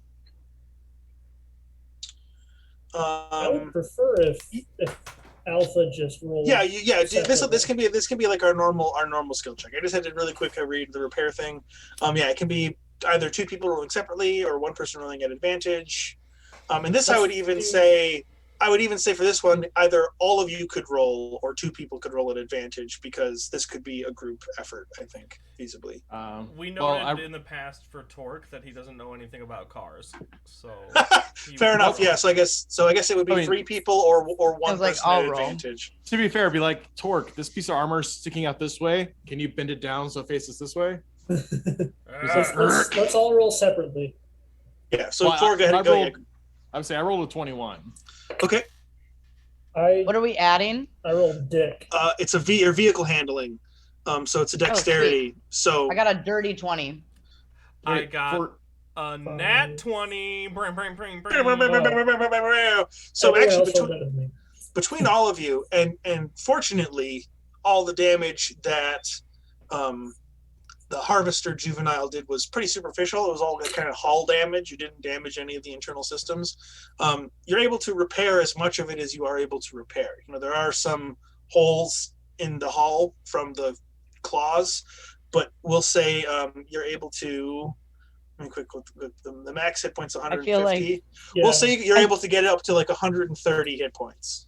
Okay. I feel like Torque would have been like, "Oh, I'm no good at cars," and like Ella Ray is like, "Can you hammer this dent out?" It's like, I can hammer anything. Like Just headbutts it real hard. yeah. Yeah, that's how. I mean, that is how Krogan show dominance, is by headbutting each other.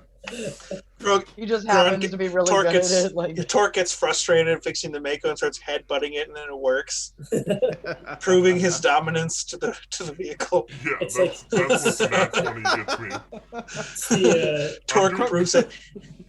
I'm doing Torque is the alpha here. I'm alpha over this Mako. Well, just if you're headbutting it, that's how Krogan show dominance over each other. So.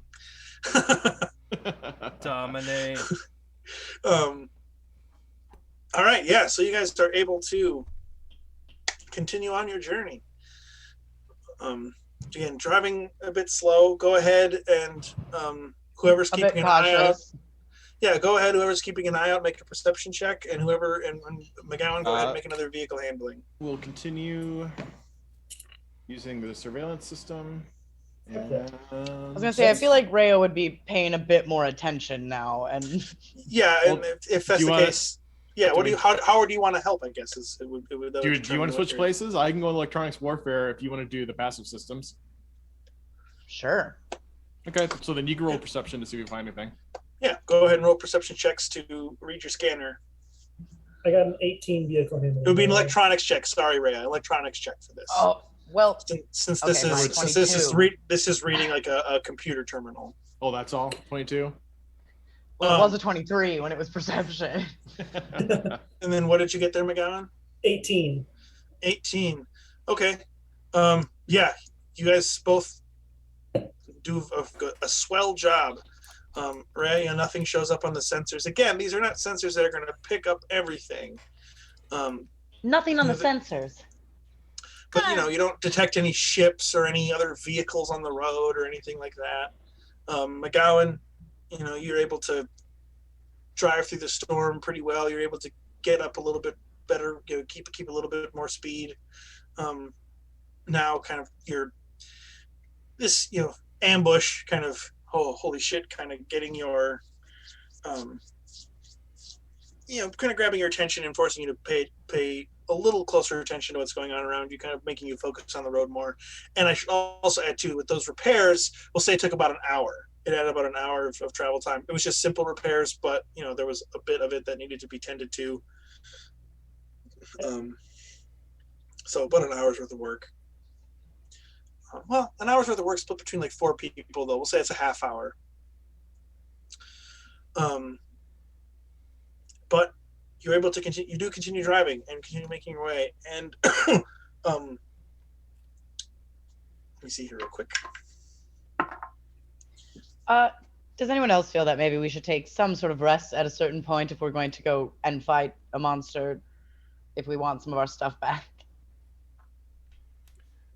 I don't need anything, so I could be on lookout. Yeah,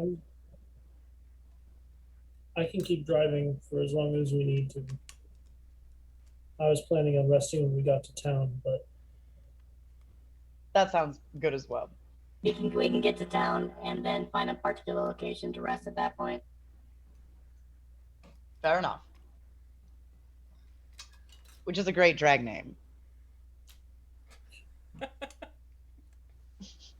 All right, Rhea, please go ahead and roll a d4 for me. Okay. 3. 3. As you drive along, the snowstorm does not break; it continues. Doesn't get any worse though, but it does. The heavy snow does hold. Cloudy skies. It's fortunately again it's still very dark now. At this point, it's early morning, so we started at 11.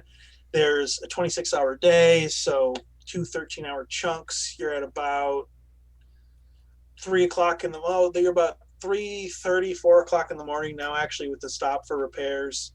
So it's still very, very dark out. But the lights from the Mako do kind of illuminate what's in the immediate vicinity, which allows you to continue pressing on. Eventually, McGowan, you stop, or you don't stop, but McGowan up ahead through the windshield, or through the kind of the opening there, the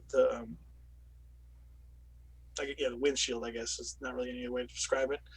You see a few lights ahead. Can't be more than like 100, 150 feet just with the low visibility. okay. I'll slow down a little bit. Okay. Slow down. Anybody keeping an eye out? Yeah, Torque would be at this point. Go ahead and make a perception check for me then, Torque, since you're looking with your eyes and not... I mean, you can as well, too. Okay. Rhea, you both can, but for you, it's going to be electronics again because you're reading the sensors. Damn it. I'm rolling like shit today. Tell me about it. 13. 19. Okay, Rhea, you would actually, a bit earlier, a few hundred feet earlier, you would actually pick up the electronic signatures. You don't know what they are of, but you would, a kind of a grouping of smaller signatures, just strong enough for the sensors on the Mako to pick up. So it's nothing. And I would definitely relay that to everyone through the Omni tool. Yeah. Because think of it a bit like a radar, how it just sort of has like little blips on it. Yeah. It doesn't really have a whole lot of specific identifying features, but Captain. yeah. We have a blip. Yeah, and then a short while Something later, from the radar. McGowan, you see the lights coming through the obscured, heavy snow. They're lights, yellowish, white, kind of fluorescent-y. Nothing unique or anything about them at a glance.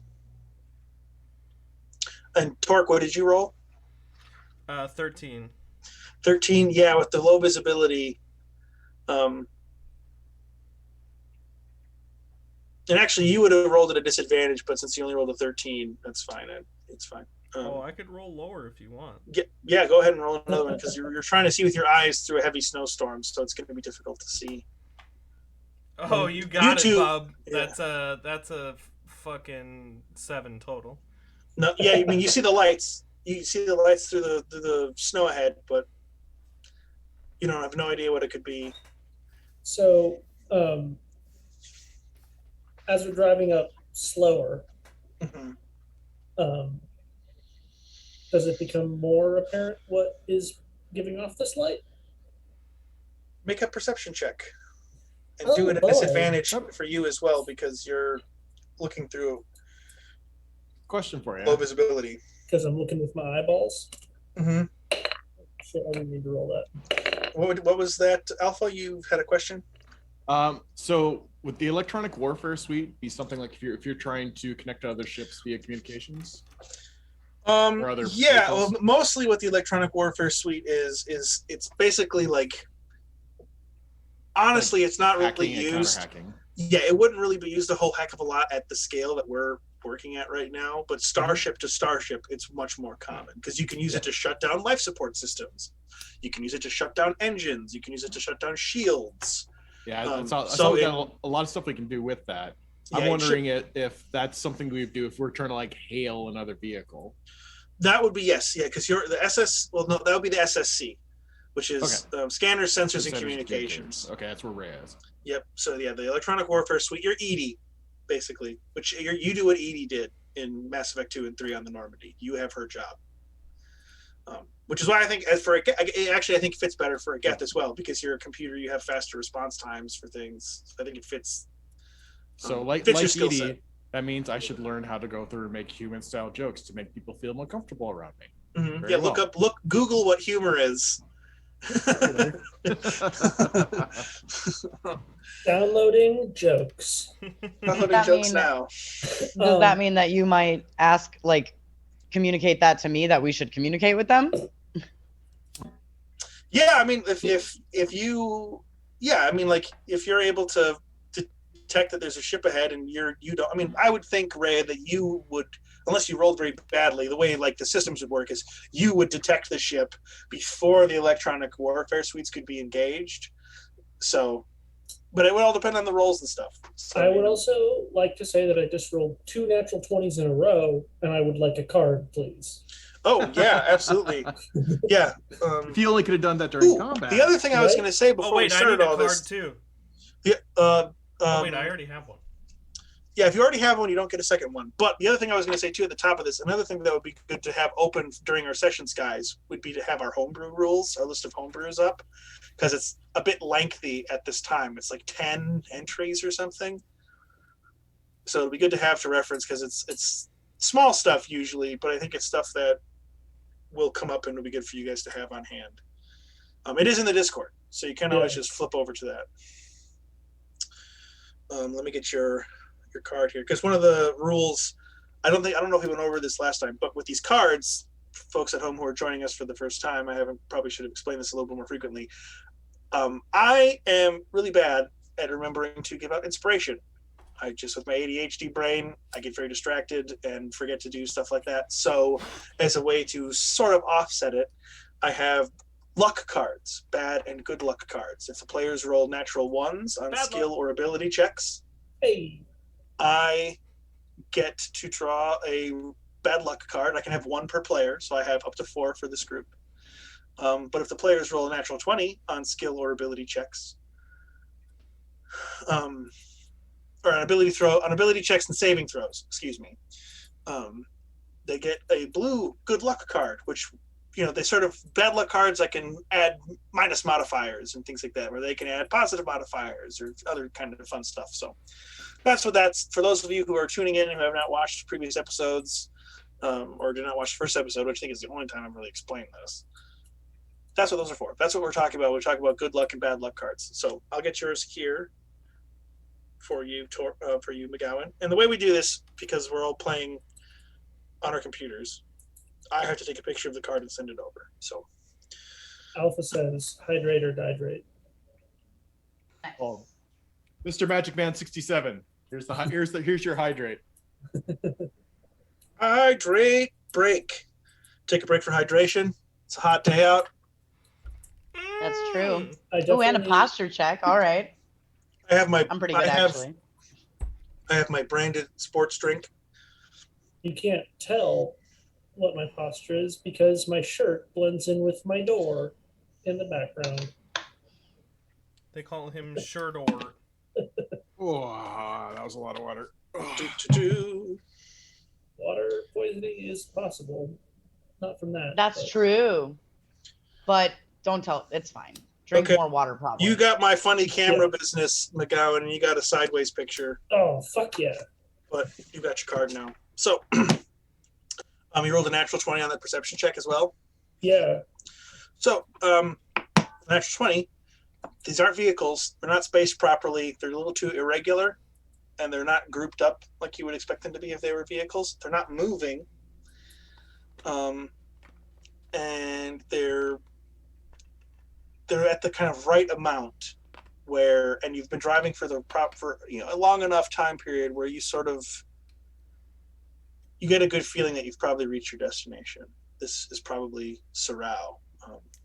Small village, it's hard to tell again with the visibility how many buildings there might be here. Certainly there's not a light on every single building, so you're not seeing everything. But with how big Port Folstone is, being like a few thousand people, like 5,000-6,000 people, this is maybe a village is probably no more than a few hundred. It's probably a good estimate just based on what you kind of, it's a farming community, so it can't be that much. There's probably a lot of people or more people out Mhm. of town sort of type deal, like homestead type things. Yeah, farming, homesteads, farming communities. If it's a farming, it's a farming town. So Yeah. Lots of houses, maybe a few shops, a few skilled tradesmen, but in the darkness and in the early hour of the morning. So at this point, actually the sun is up, but it is still snowing quite heavily. We decided it's 9 o'clock actually by the time you guys arrived. You did the math. So actually the sun is up. So you do have a little bit more visibility, and you would be able to tell that this is the village. But again, with the snowstorm, you can't really tell how many buildings are here or anything. So that was my mistake on that. Losing track of the time. What can I see? You guys, I think we're at the village. You should find a place to park our vehicle. Talk to who's in charge about this beast.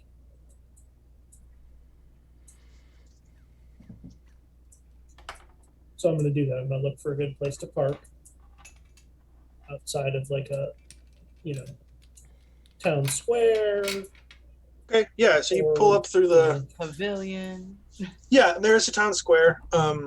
Driving through, most of the buildings here are prefabricated structures, very simple, blocky buildings. Some of them are kind of stacked up with, 2 or 3 sets of kind of almost fire escape type stairs, stopping at each tier of these structures. The tallest is 3 stories, though. Okay. And it's not like a big 3-story square building. It's sort of like one longer building that's maybe like 40 feet long by like 15 feet wide. And then there's another one that's kind of similar, but not quite as long on top of that. And then another one on top of that. So they're kind of like these weird, almost like irregular Jenga stacks When you kind of have like a few Jenga blocks that they're not lined up nice and even. You've got some that are kind of crisscrossed over each other, some that are like doubled up. So it's not every building looks like a little square. There's kind of this mix of smaller buildings, multiple stories. There are a few that are bigger, big single, look like maybe warehouses or barns.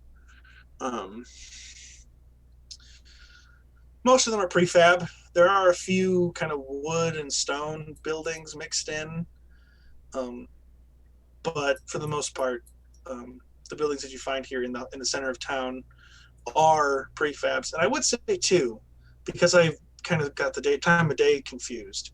Driving in those last few 100 feet, you would have driven past plots of land for farming. In the current season, of course, there's nothing growing, but it's that unmistakable openness of farmland where there's just nothing there. It's just open ground. No big rocks, no trees, at least in the cleared area. It's sort of rolling hills, but nothing else. At this time of year, covered in snow. You would have seen a few farms as well, kind of scattered out there. Again, single prefabs with sort of attached barns or outbuildings and stuff. Most of the prefabs, now that you've kind of pulled to a stop and you're looking around in the town square, for one, in the town square, there isn't really a town square. There's no garden. There's nothing to mark the spot. It's just kind of this open space. No cool fountain. Yeah, between buildings. And as you guys all kind of hop out of the Mako one at a time, kind of take a look around, you can see there's a few, most of them look like houses, but you can see, again, there's probably like a few storefronts. You can see like a general store. You can see there's a repair shop, but that's pretty much it. There are people out and about, and it's not a bustling like Port Falstone, but you see a few people kind of going about their business, and they stop and look at their big Rover tank as it drives through and parks in the center of town. And as the four of you get out, these people, like Port Falstone as well, mostly humans, Turians, and Batarians, they will stop, and if they're walking in groups, they'll kind of look at each other and whisper in and say a few quiet words. Others just kind of stop and stare. Others look up for a moment and go about their business. You see maybe a dozen people as you get out. There's no administrative looking building type thing. Go ahead and make a perception check. That's halfway decent. So 10 or 15. 15. No, you don't see it. You get the sense that this is probably too small of a village for that to be necessary. There's probably like a local community leader, perhaps, or a small scale law enforcement operation here, but given that you're able to get a clearer view of it than what I originally indicated to you, you can tell that this is a village of less than 100 people. It's very small. Okay.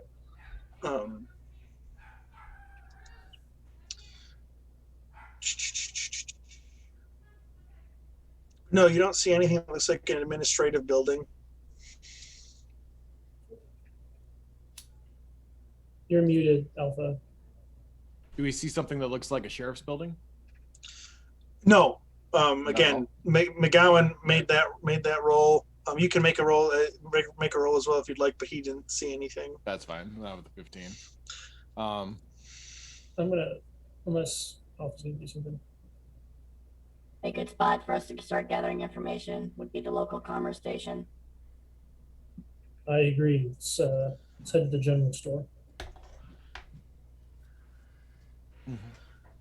I follow.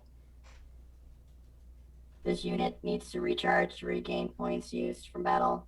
before we go through and capture the said creature, I can stay with the Mako, and I can send Omega with you. Sounds like a plan. Omega, Guardian pattern, target, McGowan. Roger. And then Omega will go with them. Alpha will basically stay with Mako and power down, and just start rest mode. Okay. So you guys march across the square about from where you are, about 40 feet to the general store, and it just says general store written on the front of it, kind of painted on in black, kind of. It's that kind of swooping curved Mass Effect font, but it's chipped and paint is kind of peeling away. So it's got definitely like a little bit of a rough edge to it. And you step inside. It does, it's 9 o'clock or so at this point, so it is open. The door slides to the side as you step in, and you see the building is large enough where when you step inside and you see that there's kind of this store area, and then behind the counter there's a set of stairs that goes up to a second floor, and another door that goes into a back room of some kind. Looking around, a lot of what you see here are farming supplies. It's like animal feed, various like omni-tool programs for different kinds of farm functions, whether that's maintenance, checking on the health of the animals, different kinds of things. There's not a lot of physical tools in here. There are a few what look to be kind of like agricultural pattern mech units, little squatter meant more for carrying compared to like sort of traditional Loki mechs, which are one of the more generic mech models, multi-purpose. They can be good for combat or for unskilled labor. There appear to be a few models like that here for farming. I just had a glance, so there's not a lot in here that interests you guys, just with your professions. But you see behind the counter, kind of currently drinking some coffee, smells like a coffee drink, reading a data pad, is an elderly man, maybe in his early 60s. He's a human, bald on top, white hair kind of around the sideburns that come down to like kind of the corner of his jaw, and he's got a pair of very small spectacles on, and you can see that one of his eyes and like kind of the left side of his face sort of twitches a little bit passively while he's sitting there. He doesn't seem to notice, or he's not bothered by it. But as you guys step in, this door hissing, he looks up and, hello! I haven't seen your faces before. How can I help you? Kind of puts his coffee down, puts his data pad down, and leans forward onto the counter. His left side of his face still kind of like just sort of twitching. I'll head up to the counter.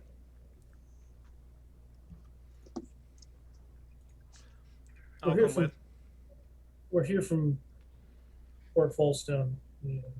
Oh, but you don't look like traders. What are your types doing out here? And you can't help but notice his eyes wandering to your guns, where they're holstered on your backs and hips.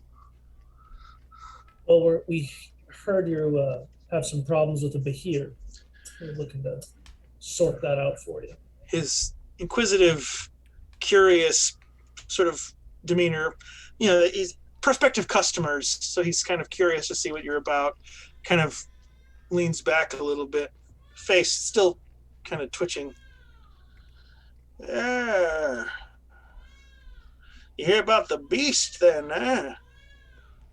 That's right. Well, I feel sorry for you, but you'll You want to find Sixus. She's sort of the local organizer, keeps people in line, keeps everybody working together. She's sort of our leader around these parts. You want to go find her. She'll be able to tell you more about it. I've kept well clear of it. Nothing but blood and pain come from that thing. Where can we find this person? Here, let me, I'll show you. And he punches in his Omni tool coordinates for a house that's on the opposite side of the square. And he says, yeah, if you just go outside, you look straight across, she's right over there. But I don't know. If you need it again, you got her address. Thank you. Is there anything else I could do for you folks? I mean, I don't suppose I've probably got much in stock for the likes of you. But, What do you have in stock? yeah, well, what you see on the shelves here, I got it's mostly stuff for the farmers around here. I would think that it's pretty slow this time of year, as I think you'd be able to tell with the winter well upon us and all. But yeah, I might have. I don't know, unless you're looking for like seed or anything. I don't suppose I've probably got much that could be useful to your type. But have a look around if you want. I don't think we're too interested in seed. I don't know. I don't know. This seems like the kind of place where you could find those magic beans. Yeah, well, Don't tempt me. nobody's interested in seed these days. He says he gets like a little, not depressed, but he hasn't had a lot of business for it. Kind of has this demeanor about him where he's sort of the kind of rating this energy of like, yeah, it's that time of the year again. Slow times. Can I go up to him and ask, like, I don't want this to be misconstrued as, hold on. As intimidation. I want to do like persuade him and ask him if he's certain he hasn't heard of any other rumor, like in a town like this, of how we could defeat this creature. Go ahead and But make a persuasion check. I don't want to be threatening. Like, I'm just trying to be like. Go ahead and make a persuasion check. Okay. But all right, that will be a 27. 27. Well, like I said, I don't know too much about it. I know that we've had a few other mercs come through try and take care of it, but they either died or ran off. Couldn't handle the creature, I suppose. But not many of them. They all stopped in here for the same reason you did, just asking around. And I pointed them in the same direction I'm pointing you, over to Sixus's place. All right, thank you so much for your time. And she hands him Yeah. like 10 credits. Yeah. All right. Thank you. He takes the chit and pockets it. Yeah, I'm here if you need me. If you ever need any bird seed or horse feed or anything, go ahead and stop on by. Do you keep Krogan feed? Just kidding. No. I don't think people keep Krogan as livestock. Too risky. They better not. I can see him pulling out a bag of Krogan trail mix, and all it is just a bunch of beef jerkies of various different meats. Yeah, just broke. It's just rocks. Full dehydrated lizards. Yeah. Just turtle. It's like a whole turtle shell as a cracker. Once again, we're getting a little close to cannibalism. I was going to say the same thing too.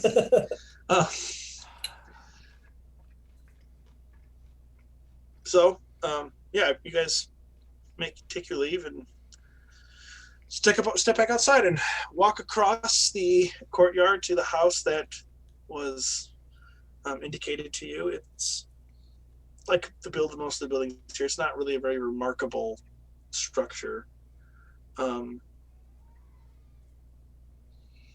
It's kind of chipped metal.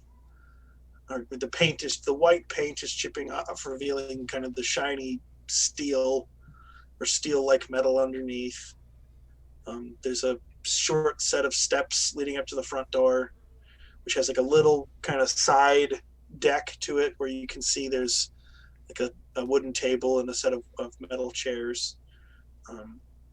The light is on, although this time of day it's not really doing a whole lot. The light is to one side of the door. No windows or anything. And there is some kind of blue and red geometric paint kind of designs on it, kind of like lines and angles, just to kind of add some color to it. But it looks like it's been a while since it's been freshened up again, kind of chipping in places. Colors faded a little bit. As you walk up to the door, you don't see any sign of anybody immediately, and the door doesn't open as you approach. I'll awkwardly, because I'm not used to knocking on doors, I guess, in this world, knock on the door. The metallic wrap of your armored gauntlets on the plasteel door. A moment later, through kind of a little communicator box on the side, you hear the sort of flanged Turian voice, speaking in kind of like two different pitches at the same time a little bit. A female Turian. I don't recognize you, but I think I know what you're here for by the look of you. What do you want? Are you Sixus? That's me. Well, we're here about the Behir. Well, That's what I thought. All right. I'll open the door. And a second later, the door hisses open, and you see standing in front of it a female Turian, standing 6.5 feet tall, not in armor or anything, so she looks much thinner than kind of the stock Turians that we're accustomed to seeing in the Mass Effect games in their body armor. Outside of their body armor, it's easier to tell why they're kind of a colloquial name for them is birds. They kind of have avian features, kind of the back legs, clawed fingers and toes, much more slender and slim. The kind of metallic scale plate of her skin, kind of dimly reflecting the muted light outside. She has blue facial tattoos. She's lacking the head crest that the male Turians have, but she still looks down kind of with that very intense Turian look, with those very harsh brows that they just have, just the way their anatomy is. She looks over all of you. Yeah, at least you look a little more competent than the last group that came to do it. Come on inside. She waves a clawed hand for you guys to follow and lets you all enter one at a time, kind of making special note of the two Geth dogs. There's only one Geth dog. Oh, that's right. One of them is back in the Mako. Making special note of the single Geth dog then. And door closes behind you. Would she recognize Torque at all? No. Thank God.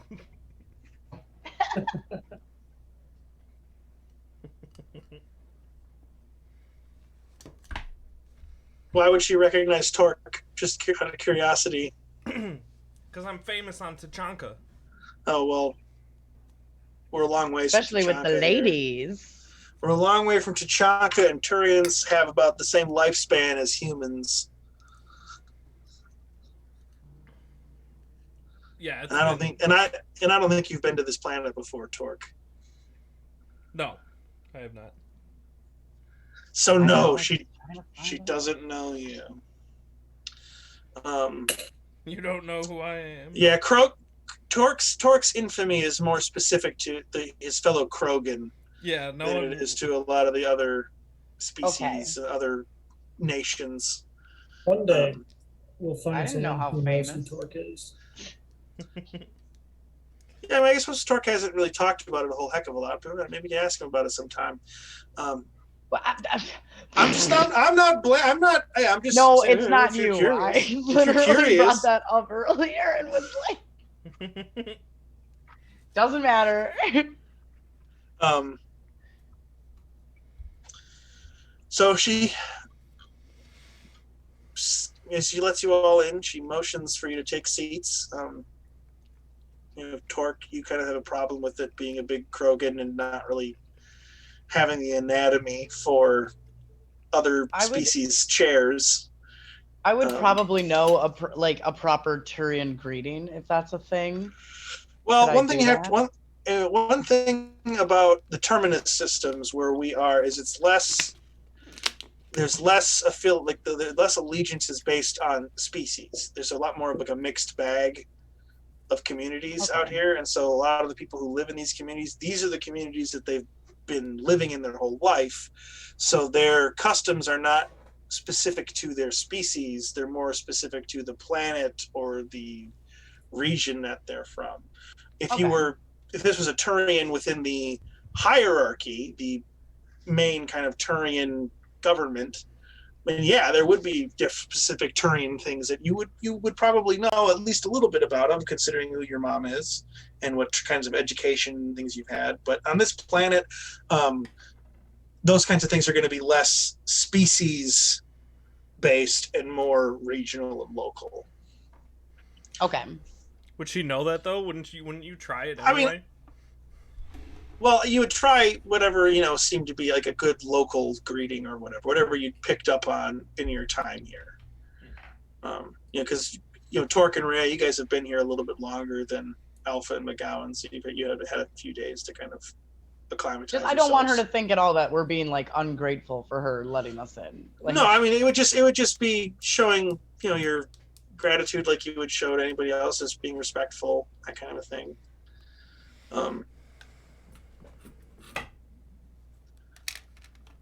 Sweet. Yeah, these are simple farmers. There's not a lot of like pageantry and social etiquette and stuff. It's not very complex. It's just true, but sometimes a nice, essence of gratitude, no matter what your hierarchy is, appreciated. Go ahead. Yeah, if you want to kind of try and like get a good sense of that stuff, go ahead and roll get some brownie points, man. Get on this lady's just roll a general wisdom check just to see like what you've picked up on in your time on Amara. Oh, nope. 0%.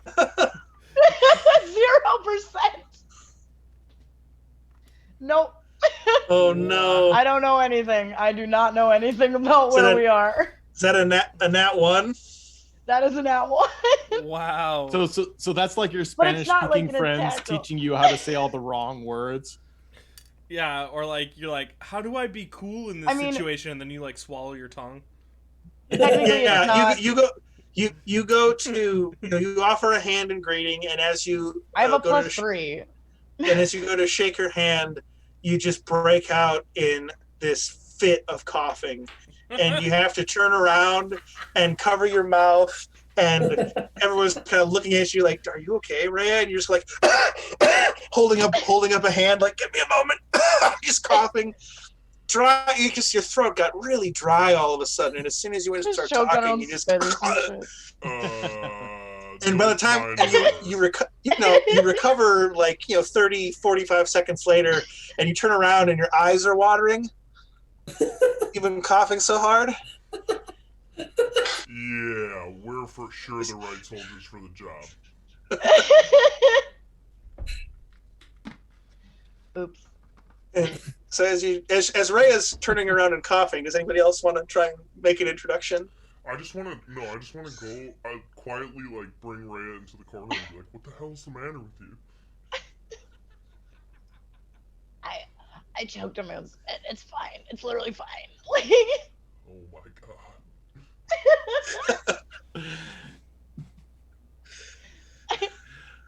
god. Omega will just sit protectively next to McGowan. Okay, Oh. yeah. After Rhea collects herself, she'll go sit down somewhere.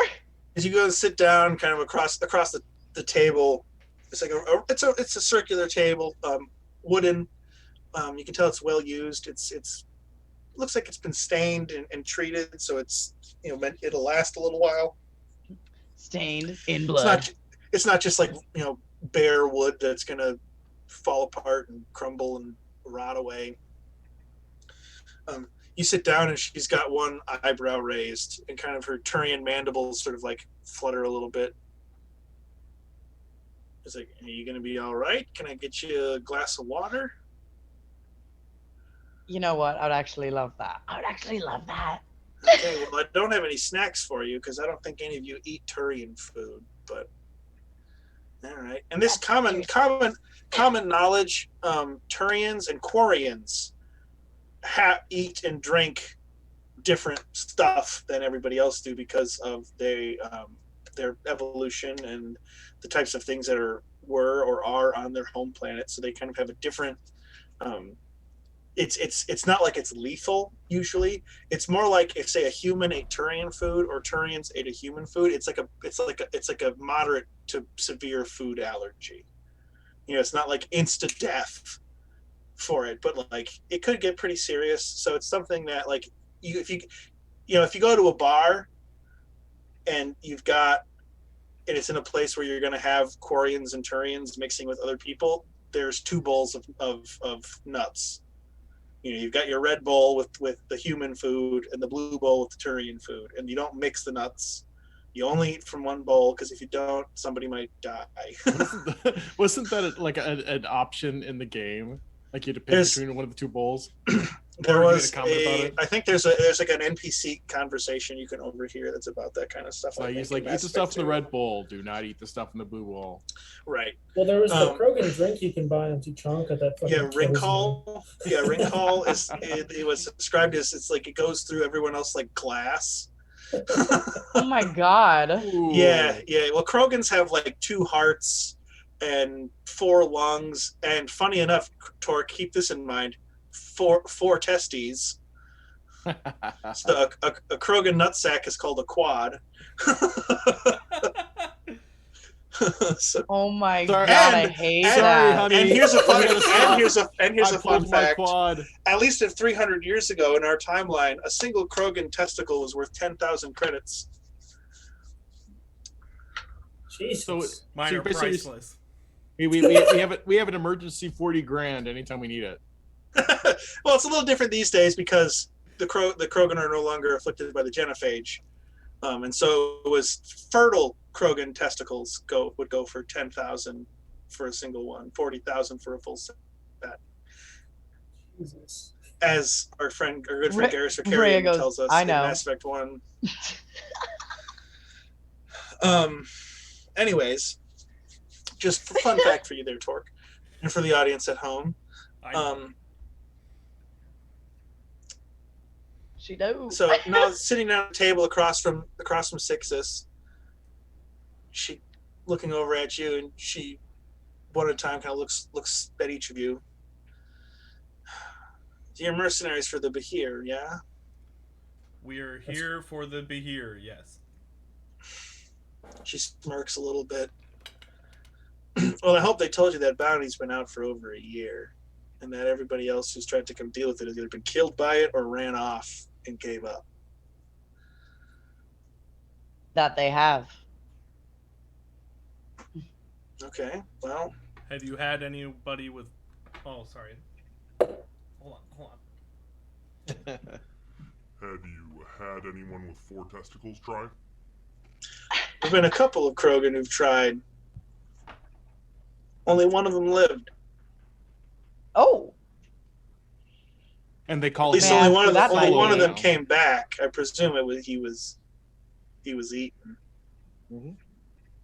And his friends now call him Unicycle. Oh, God. Oh boy. And demonetized. It's funny. It'd probably get Um, demonetized faster for playing copyright music than for saying stuff like that. Fair. Can may I ask if this Krogan is still around that returned? No, he was a mercenary. He left, I assume. Great. His crew went up there. He came, or what? How many of them were there? I think there were 6. Only 3 of them came back, and they left. They didn't even stop to say goodbye. They just grabbed what stuff they'd left here and took off. Embarrassment, I understand. Embarrassment, but wise. That creature is nothing to be trifled with. It's carried I don't off. mean to have a dessert with the creature, a trifle. I mean to fight it. I'm just letting you know what. You saw the bounty, but what the bounty says isn't everything. And while I can't stop you. I'm not thrilled about more people going to face their deaths, trying to kill that thing. I mean, we've lost 3 or 4 score livestock in the last couple years. And it's really affected the people in this town, but it's not the same as people losing their lives. And you're mercenaries, and you're going to do what you're going to do, but I just want you to... Just telling you what I've seen. That is true, and that is not a decision we've taken lightly, but, and not to be too morbid, you do not know us, and we are mercenaries, and we're willing to do it, and we're going to do it whether you help us or not. It would be beneficial to us if you give us as much information as you have so that we can protect your livestock and your people from Purvane and dying more. And Go ahead and make a persuasion check, Rhea. Oh, I'm switching fucking dice. 18. All right. Well, I'll start off by telling you that it's killed over a dozen mercenaries that have gone after it. There have been 4 crews. None of them have succeeded. I went with the first 2, watched the entire first crew get eaten and killed by that thing, and left. I didn't fight it. I stayed at a distance, or fought it from a distance. And that was after we tried to put a crew of our own people together to burn it out of its cave. But it lives up a few hundred feet up into the mountains there. Second group, they looked at it. Some of them stayed, some of them ran. The ones that stayed all died. I stopped going with him after that. But from what I saw, trying to take that thing down, if you're using anything that does arc damage, it'll do nothing. So if you've got an arc projector or anything that does, that uses highly concentrated electrical energy to inflict damage, it won't do a thing.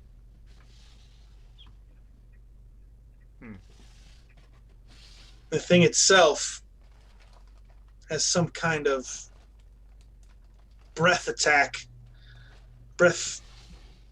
trait, where it can shoot lightning. It's one of the damnedest things I've ever seen.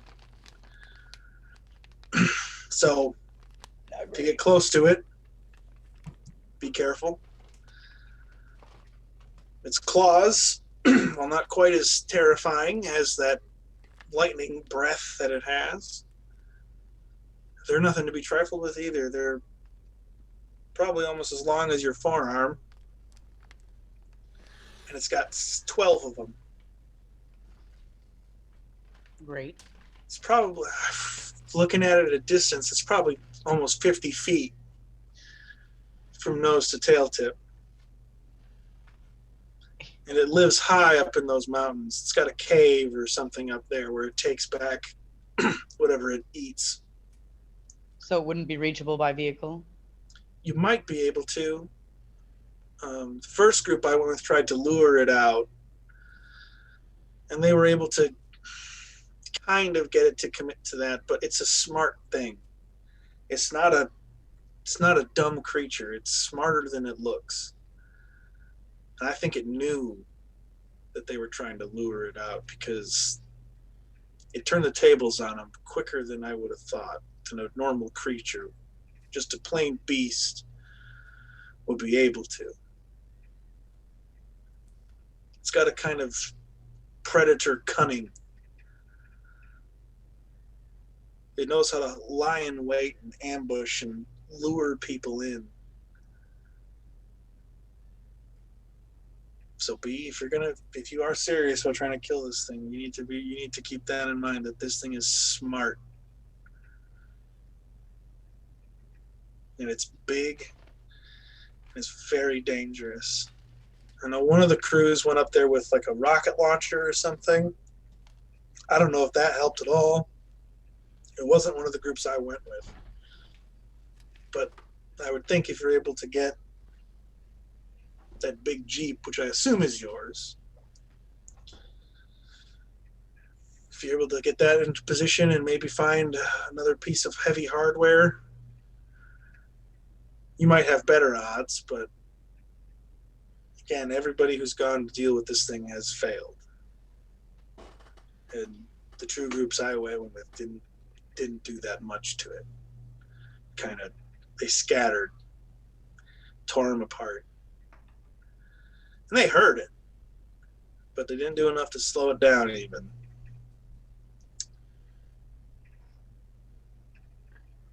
This does sound like a grand feat. You've been to this thing's lair.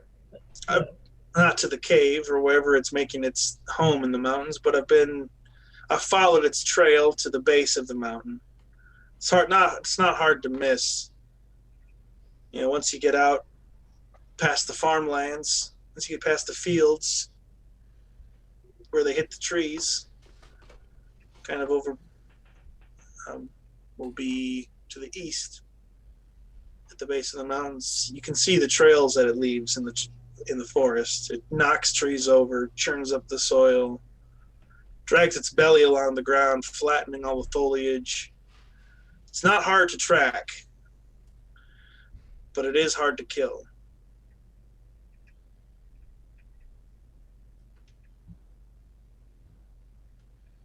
So am I. And you've never seen another vehicle like ours around here? No one has an old one that could be repaired or anything? All the vehicles that we've got around here for hauling crops and livestock. That makes sense. It's no judgment. Most of that kind of stuff we get from Port Falstone. And how far's trip journey is that? It was a 10-hour trip for you guys. Yeah, Oh, yeah. Well, it would have been a little over 10 hours actually because of the bad weather, but You're right. How often does this creature attack you? well, I imagine it feeds on other things it finds out in the wild, but when it gets hungry, it comes down. We probably see it once a month. When was It'll usually haul off the 2 or last 3 time to null when it does so. That's what I mean. It's got 6 of those legs, but it uses the front 2 to grab and hold on to things. It can use the other the 10 that are left to keep moving forward. It'll grab one in its jaws, 1 or 2 in its front claws, and get out. And nobody here has the kind of firepower to take it on, so the best we can do is just hide and hope it leaves sooner rather than later. When was the last time you saw it? Oh, it came by 26 days ago, I think. So you're about due for another appearance. Give or take a week or 2, probably. It's not consistent. Like I said, it's about once a month. I think it comes down here when it can't find things closer to its lair. Sure.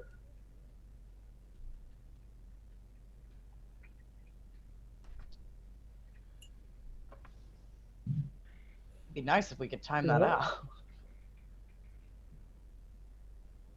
Like I said, I think this thing is pretty dang smart. So setting a trap for it might not even work, even if we were gonna try and do something like that. But I'd prefer to, myself and the rest of the folks around here would prefer not to start a fight with it in the township. It already does enough damage as it is. Trying to gunfight with a creature like that's only going to cause more harm.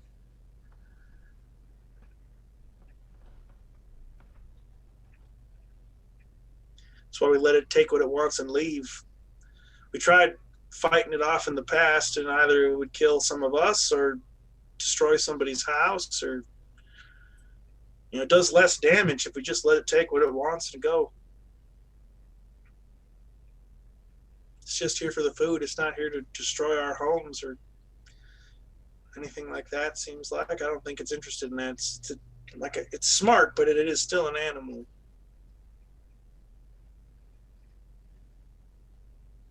I know this sounds a bit reverse, but has anyone thought of just leaving like a smaller amount of animals closer to its lair so that it doesn't come into town? Well, we've tried doing some of that, but it's a dangerous place even without that creature. And frankly, I don't think anybody wants to get close to its lair. All right, understandable as well. We're kind of in this position where not many of the folks around here are fighters or hunters. It's mostly farmers and laborers. And, it's one thing to put your life at risk when the odds are good. But it's another thing to put your life at risk when there's no sign that we've got what we need to take care of this thing. It's why we put out the bounty. That 100,000 credit bounty, that's something we saved up for. Something we saved up for, and something that, fortunately, the magistrate in Port Folstone was willing to help fill out a little bit more, because 100,000 credits, that's more than I think anybody in this town's made in 10 years. It was a very noble thing to try and protect your town and build a fund like that. What else are we going to do? We want it gone, but it's just too much for us to handle out here. And, the magistrate tried to take a few gunships into the mountains to shoot it out of its lair, but they couldn't find anything.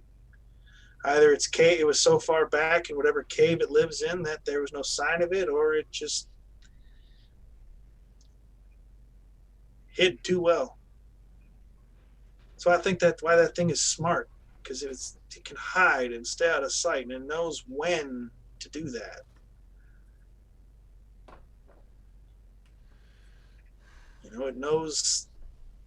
It knows that guns hurt it. It knows what they look like. It knows. I say it's scary smart. Do you think it knows that we've arrived? I don't think it knows that much, but if it knows that it's it knows that it's in harm's way, it seems to be able to do what it needs to deal with that situation. So it's not human intelligent. It's not like it can communicate, or not that I've seen in any case, but it knows when to hide and knows when to show its face. It knows how to get the upper hand.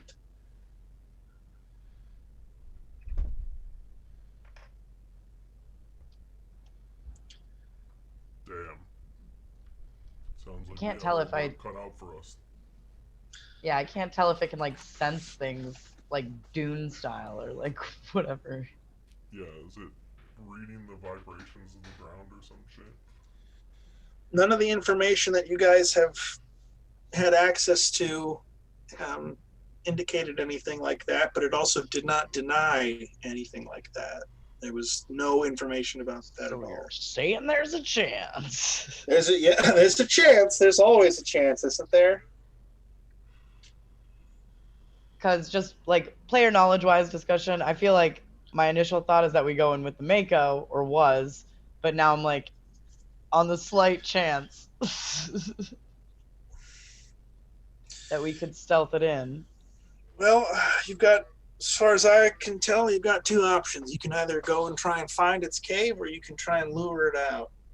And like I said, the trail is easy to follow. It churns up the ground something fierce whenever it comes through. Leaves dead trees, churned up soil. It's just a matter of, I guess, you finding ground that you like your odds on, whether that's finding its cave or somewhere on the way to it. Well, All right. I think we have the information we need. So, unless either of you have any questions, sounds like we've got plenty of work to do, so we should. I will say, last thing, one of the reasons I think it's so hard to find is it kind of blends in a bit to the rock. It's sort of a gray blue color, scales anyways. I think it's a big reptile. So it blends in pretty well, and that's how I think how it waits in ambush. If you want my opinion, I think your odds would be better if you were able to figure out a way to lure it out, but I don't know how you do that. If you just drag out a couple of Tanal and put them out in front of its door, maybe it's enough of an animal where that would get enough of its interest, but I think I wouldn't be surprised if it got a bad vibe from that, because this thing is clever. Bad vibe to hear. But I can't say if it would work or not. It's a hungry creature, and if it's getting close to feeding time, it may work. But that's something for you to talk to the farmers about if you're interested in buying some of their livestock off them. Well, I think we need to think a little bit, take stock of what we have, what our options are, and take a look at the ground we have available to us. See if we can think of something. Do you have a recommendation for a place we could stay tonight? Well, we don't really have any inns or anything here. We don't get too many travelers. Not too many reason for people to come through. If you could, there might be a farmer who'd let you sleep in the barn or in a cellar. It's the beginning of the day. I know. I didn't know if we were gonna sleep all day. I need a long rest. Oh, okay. There's not a cafe or nothing? There's a little bit of it's more of a watering hole than it is an inn or a tavern or anything like that. But you can go and check out Max's place. It's just a little northwest of here, just a couple blocks over. Can't miss it. Bright orange building. It's the only one that looks like it in the town.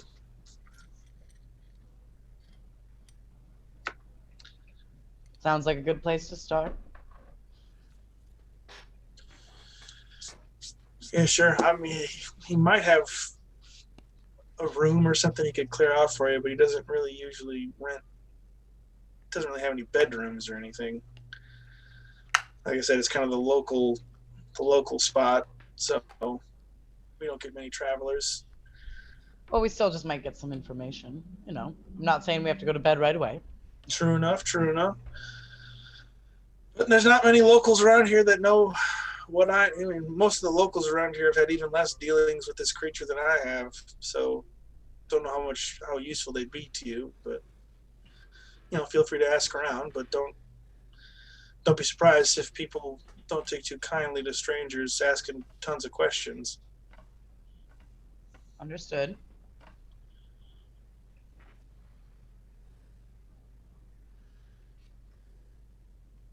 Is there anything else I can help you folks with, or?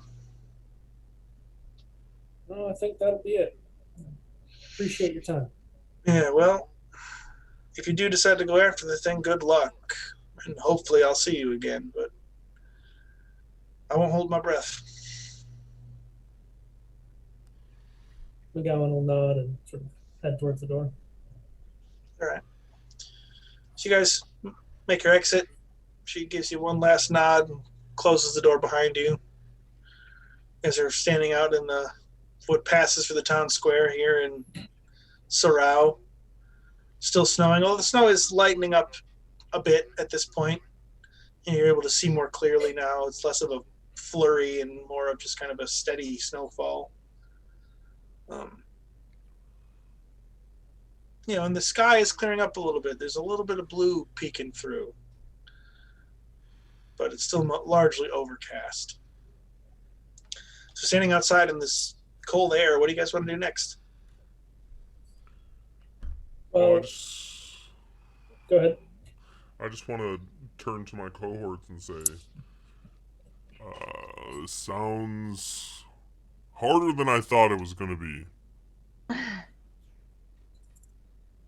And we got our work cut out for us. I think we should probably meet back up with Alpha and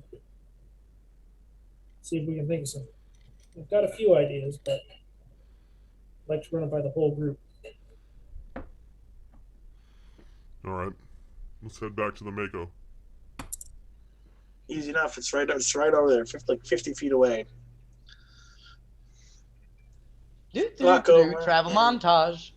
Just like not even a montage. It's just like right over there. No, that'd be even funnier though. It's like you're watching. It's like travel montage. It just cuts right to it. Just as it starts. It doesn't even cut Can you to feel the anything. power now? The day is. It's montage music while you're just walking across the street. Yeah.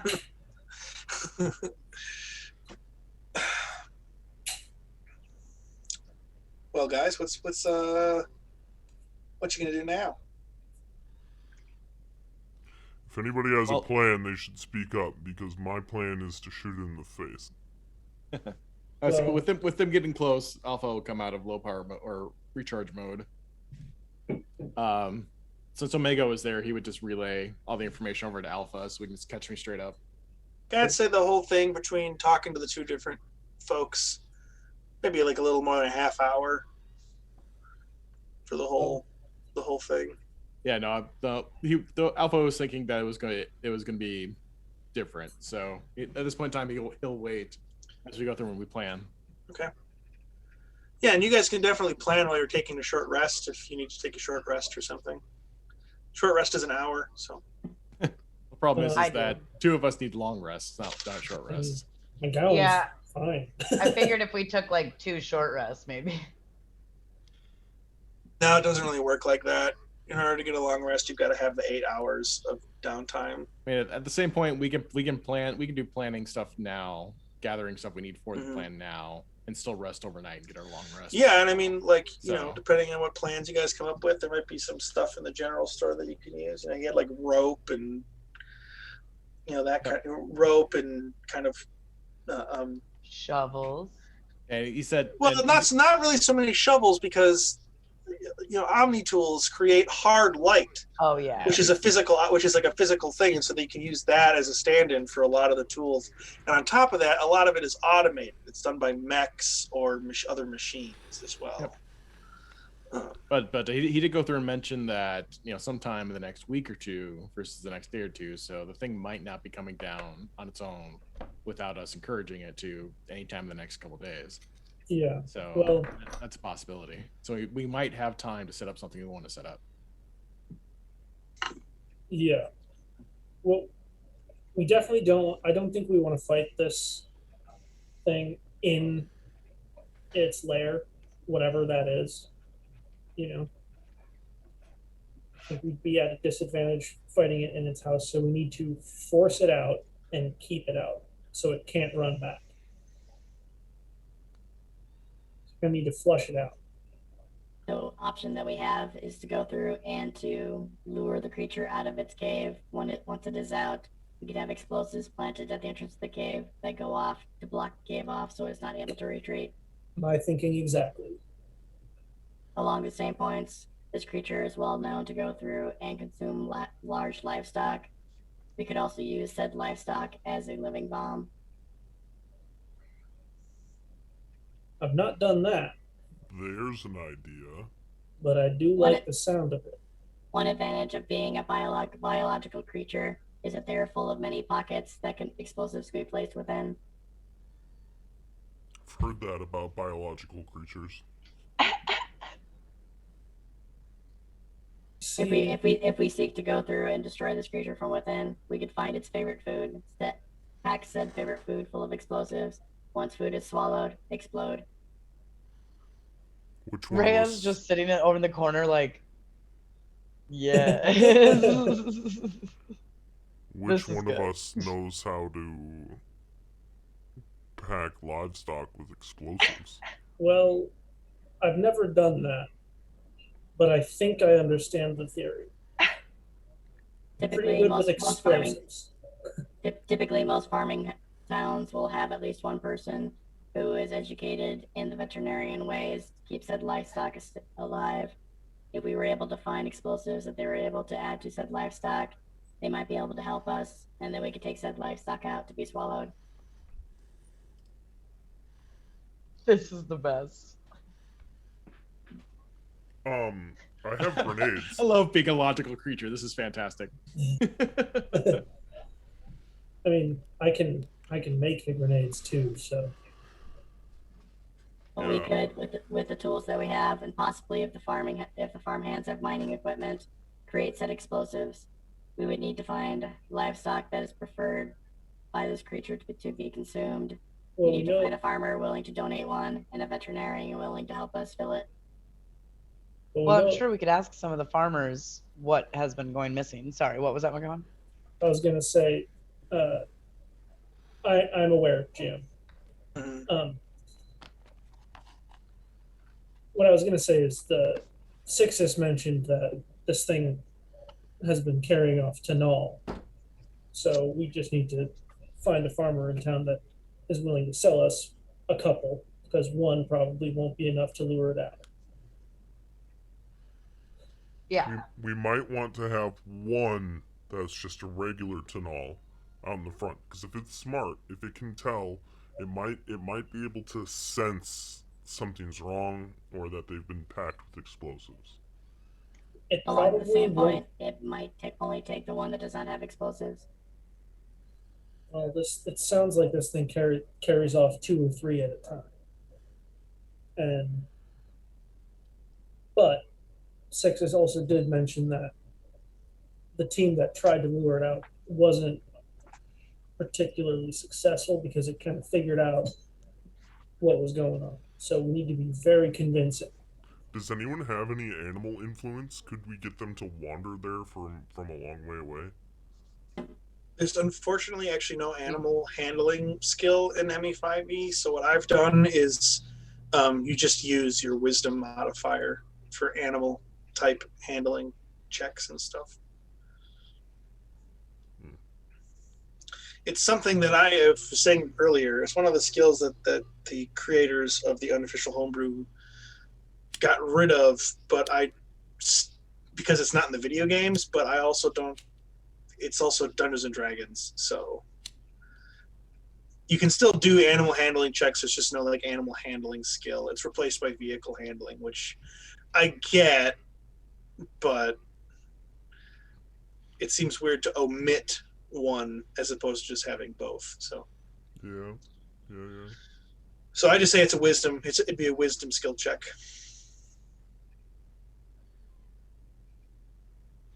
I more meant if anybody has like I don't know, Proficiency in that. or like a spell or something. But yeah, that's not a thing in Mass Effect. So Yeah, a lot of the stuff that's animal focused in traditional traditional D&D is tech focused. in Mass Effect, which makes sense in a certain way, but it seems weird to like omit those other things rather than just add more skill variety. So yeah, just like replace it with just swap it out with a thing that's not even really the same thing at all. It's interesting. Yeah. Anyways, such as the trials and tribulations of playing with an unofficial homebrew. I heard trouser tribulations. The trouser tribulations. I put my pants on backwards today, and I haven't bothered to fix it. Trouser tribulations. That's the name of Torque's memoir. Love that. Canon. Is Torque currently working on his memoir, or has it already been published? No, just the title. I want Torque to have a little like recorder in his pocket where he's like, day 23. Like, he could be like Tyrion with Dodie. Yeah. Always having Dodie record things from his perspective. Trouser tribulations.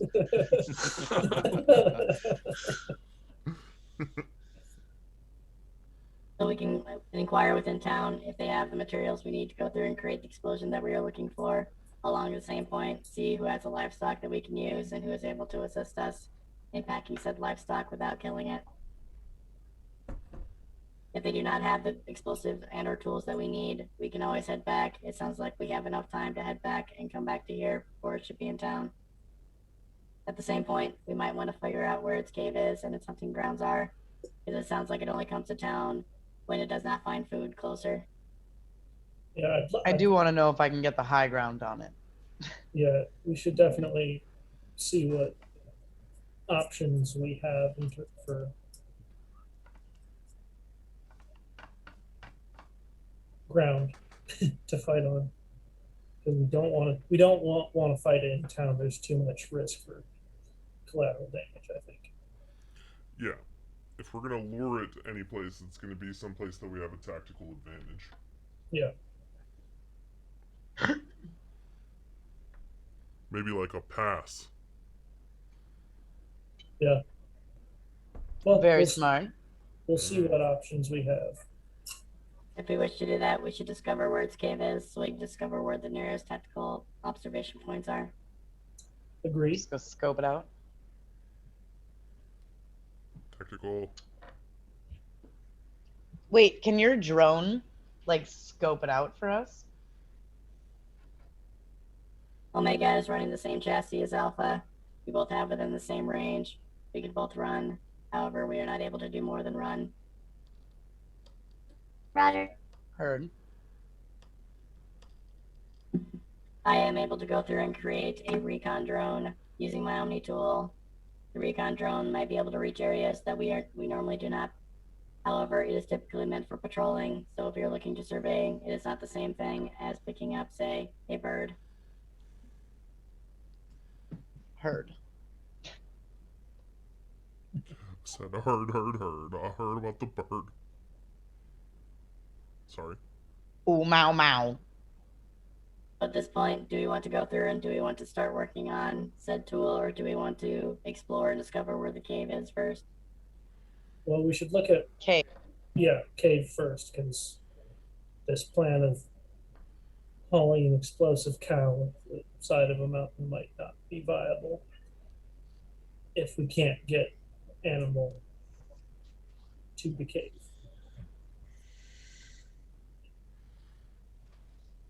Papa Mau Mau. Assuming What that's tactic? Krogan for let's go. The tactic that we can use is that once we discover the cave, we can figure out where the closest farms are. We can ask the farmers, all the farmers except for one, to move their livestock to other locations. So there is only one farm for this creature to go to. And that way it increases the chances of taking the cows we want it to take. That's a great idea. Yeah. Sexus did say that they didn't think that the town would maybe want to invite a battle or a gunfight into their town. No, just a farm. Well, we Yeah, could. into the town The whole itself. town is farms. what we could do. Well, there's a town, and then there's kind of outlying farms around it, which are Oh, still okay. like technically a part of the town as far as like the people are considered, but they're not part of like the more dense build groupings of buildings. You know, it's like it's old fashioned like farm country where you've got like your small town, and then kind of radiating out from that kind of standalone farmsteads that go out for a few miles. I do like the idea of convincing the nearest farmers to move their animals somewhere else temporarily, so we have more control over what it takes. We don't necessarily have to do the fighting on a farm or in town, but the fewer animals there are, the fewer tenal there are for this thing to eat, the more likely it is that it'll get the ones we want. We can bring those out of town. They don't have to stay on the farm. I agree. So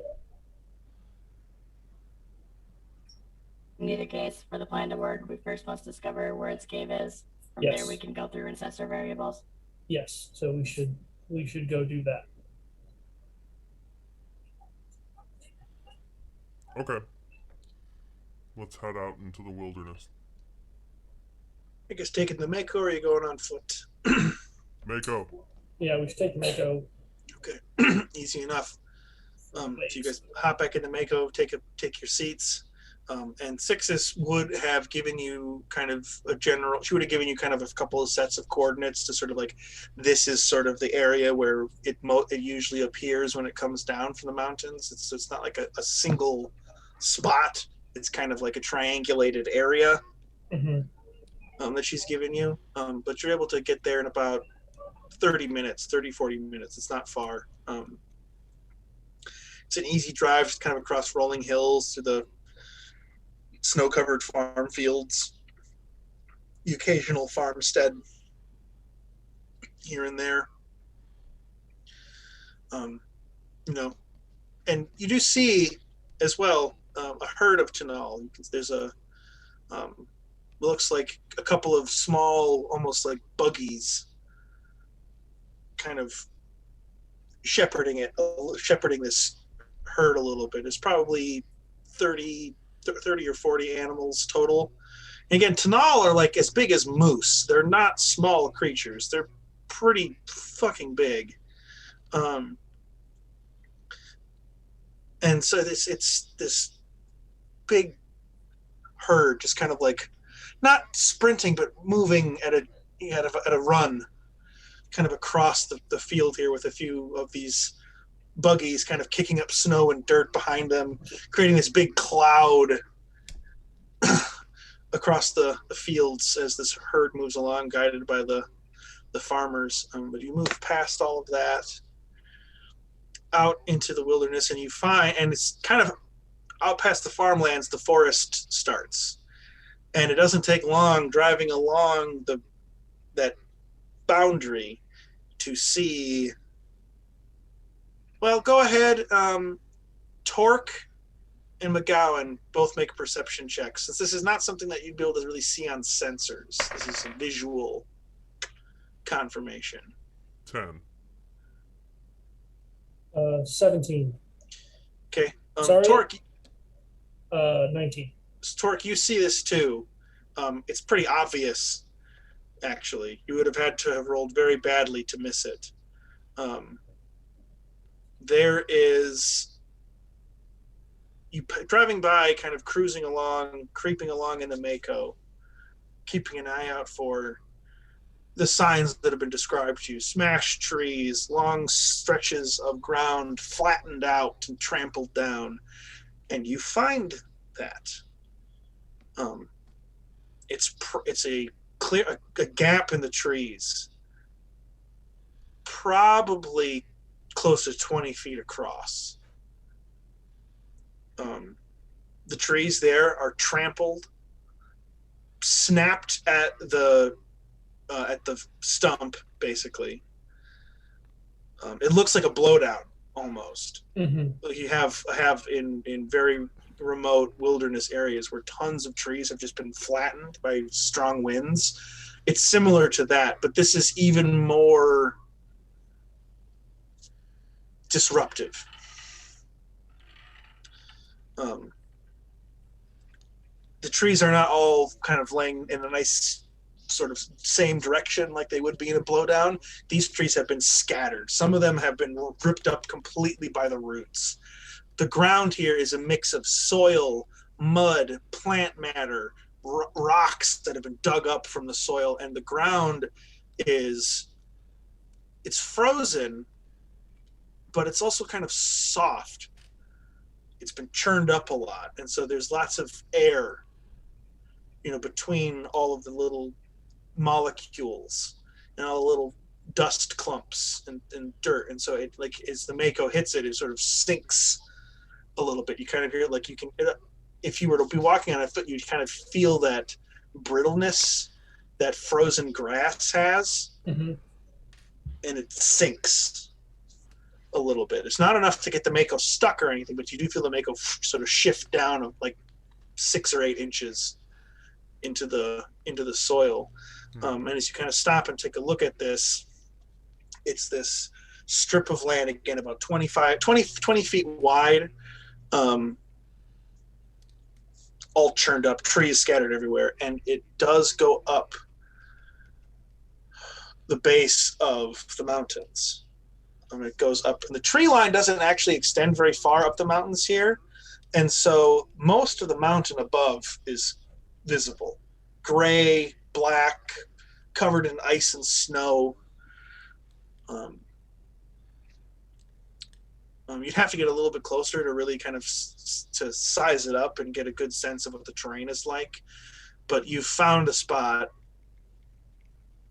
that looks like this is where this Behir creature has moved through, because you speak from the way the natural environment has been disturbed by its passing. Because in addition to the ground being like churned up, a lot of the vegetation that's still there is flattened. And like there's snow here because of the recent snowfall, but the depth of the snow in these churned up places is thinner. And the soil is more like frozen mud. It's like seeing the frozen tire tracks.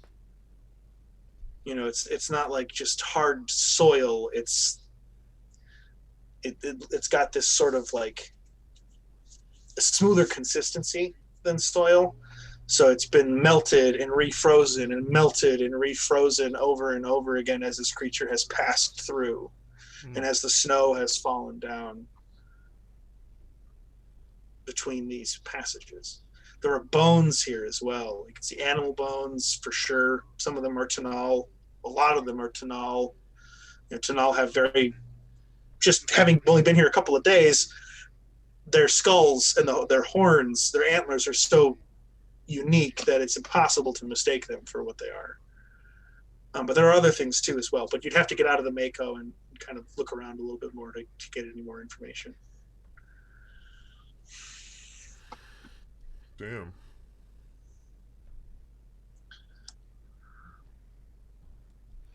So we have discovered where the location of this particular creature is.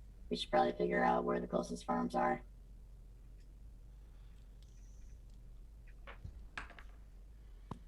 Unless there is something else that one of you would like to go through and research in this particular cave. Well, there's a lot that I want to do, but it is 10:16. Yeah. Yeah. I'm paying attention to the time. I've got a wrap up point in mind here. Okay. Yeah, I would want to sort of survey the land and see what the closest farms are.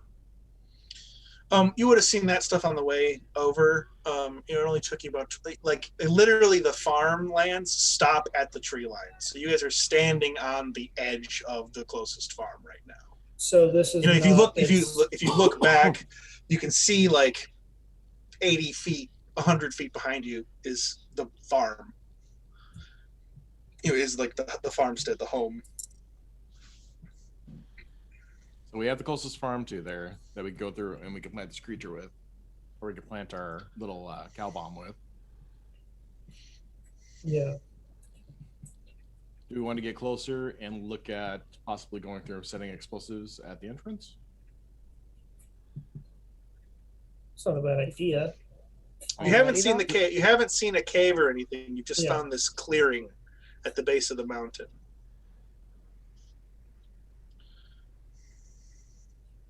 But there's a lot of bones here.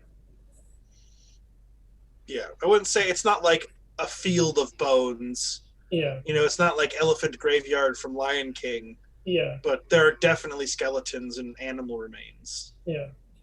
All right, I'm going to burn a tech point and create a recon drone. And Okay. just have it go through and start surveying around the area to see if we can find a cave entrance. Okay. Let me quick pull up recon drone stuff. It's got a fly of 50 feet. 40. I've got 40 feet. 40 feet, yeah. Which that's one. I'll switch this over here. Maybe yours is 50 feet because you're a drone jockey. Maybe. Either Yes, way. you've got the tactical. Okay, I just wanted to see what it's got here. So it's got infrared vision for 20 meters, which is pretty good. Yeah, so go ahead and have it make a perception check. What in particular are you looking for? What kinds of signs are you trying to have it find? Tracks leading, basically a cave, Bruce Willis. or tracks leading off one way or another, so we know which way it goes if around here isn't where it's cave. Okay, go ahead and make a perception check then. Sure. Or this would do we have nature? I can never remember which skills, all the skills they've got rid of. If we've got a nature check, make a nature check. Otherwise, this would be a perception check. We have an investigation. Or even a survival check. Yeah, there's a survival. Yeah, make There's a no nature. survival. Survival. Yeah, make a survival check for this. Because this is reading signs of nature. Tracking and survival skills and stuff. So with skill bonus, that's a 3. Yeah, I mean, the path, there's not really like footprints that you can tell, at least not like fresh ones. But I mean, this path goes one of two directions. You know, it goes two ways. It's pretty apparent where this path is, and you can see it leads up the mountain and kind of leads out a little bit into the farms beyond. So this creature's dwelling is higher up the mountain. If we wish to go through it closer to it, it would probably be best for us to approach it when we have lots of light versus low light, where it may see better than we do. It's I the mean, middle of the day right it's now. yeah, it's the middle of the day. It's not like it's nighttime right now. It's slightly Is it's it still overcast. Yeah, storming that's what I'm pretty saying. bad? Like, Well, If no, it's- it's not.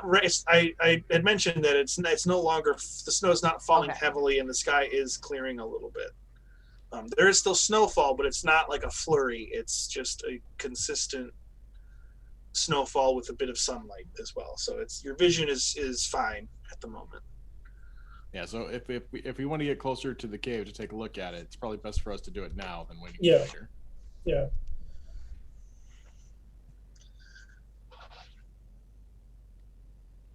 So I think we're gonna do that. Grabs her harpoon and says, "I'm ready." Okay, so you could climb back in the Mako and follow the path. And you know what? I think that's where we'll stop for tonight. Before this carries on for too long, that's where we're going to call it. And we'll pick up next time as you guys start to ascend the mountain, trying to gather as much information as you can about the Bahir as possible before you intend to return to Sarao and make some more concrete plans. So that's where we'll pick it up in a couple of weeks. Sounds good. All At right. Thank you so much. Yeah, it was good. It was a good session. You guys had a brief encounter with a beastie on the road, which started off badly, but Real abrupt. but turned in your favor pretty quickly. You've now been to the village of Sarao, a quaint little farming town with not a whole lot going on, other than the fact that this monster has been harassing things and making everybody's life more difficult. And next time, if things go well, you may finally see this beast and face it toe to toe, tooth to tooth, claw to claw, however you wish.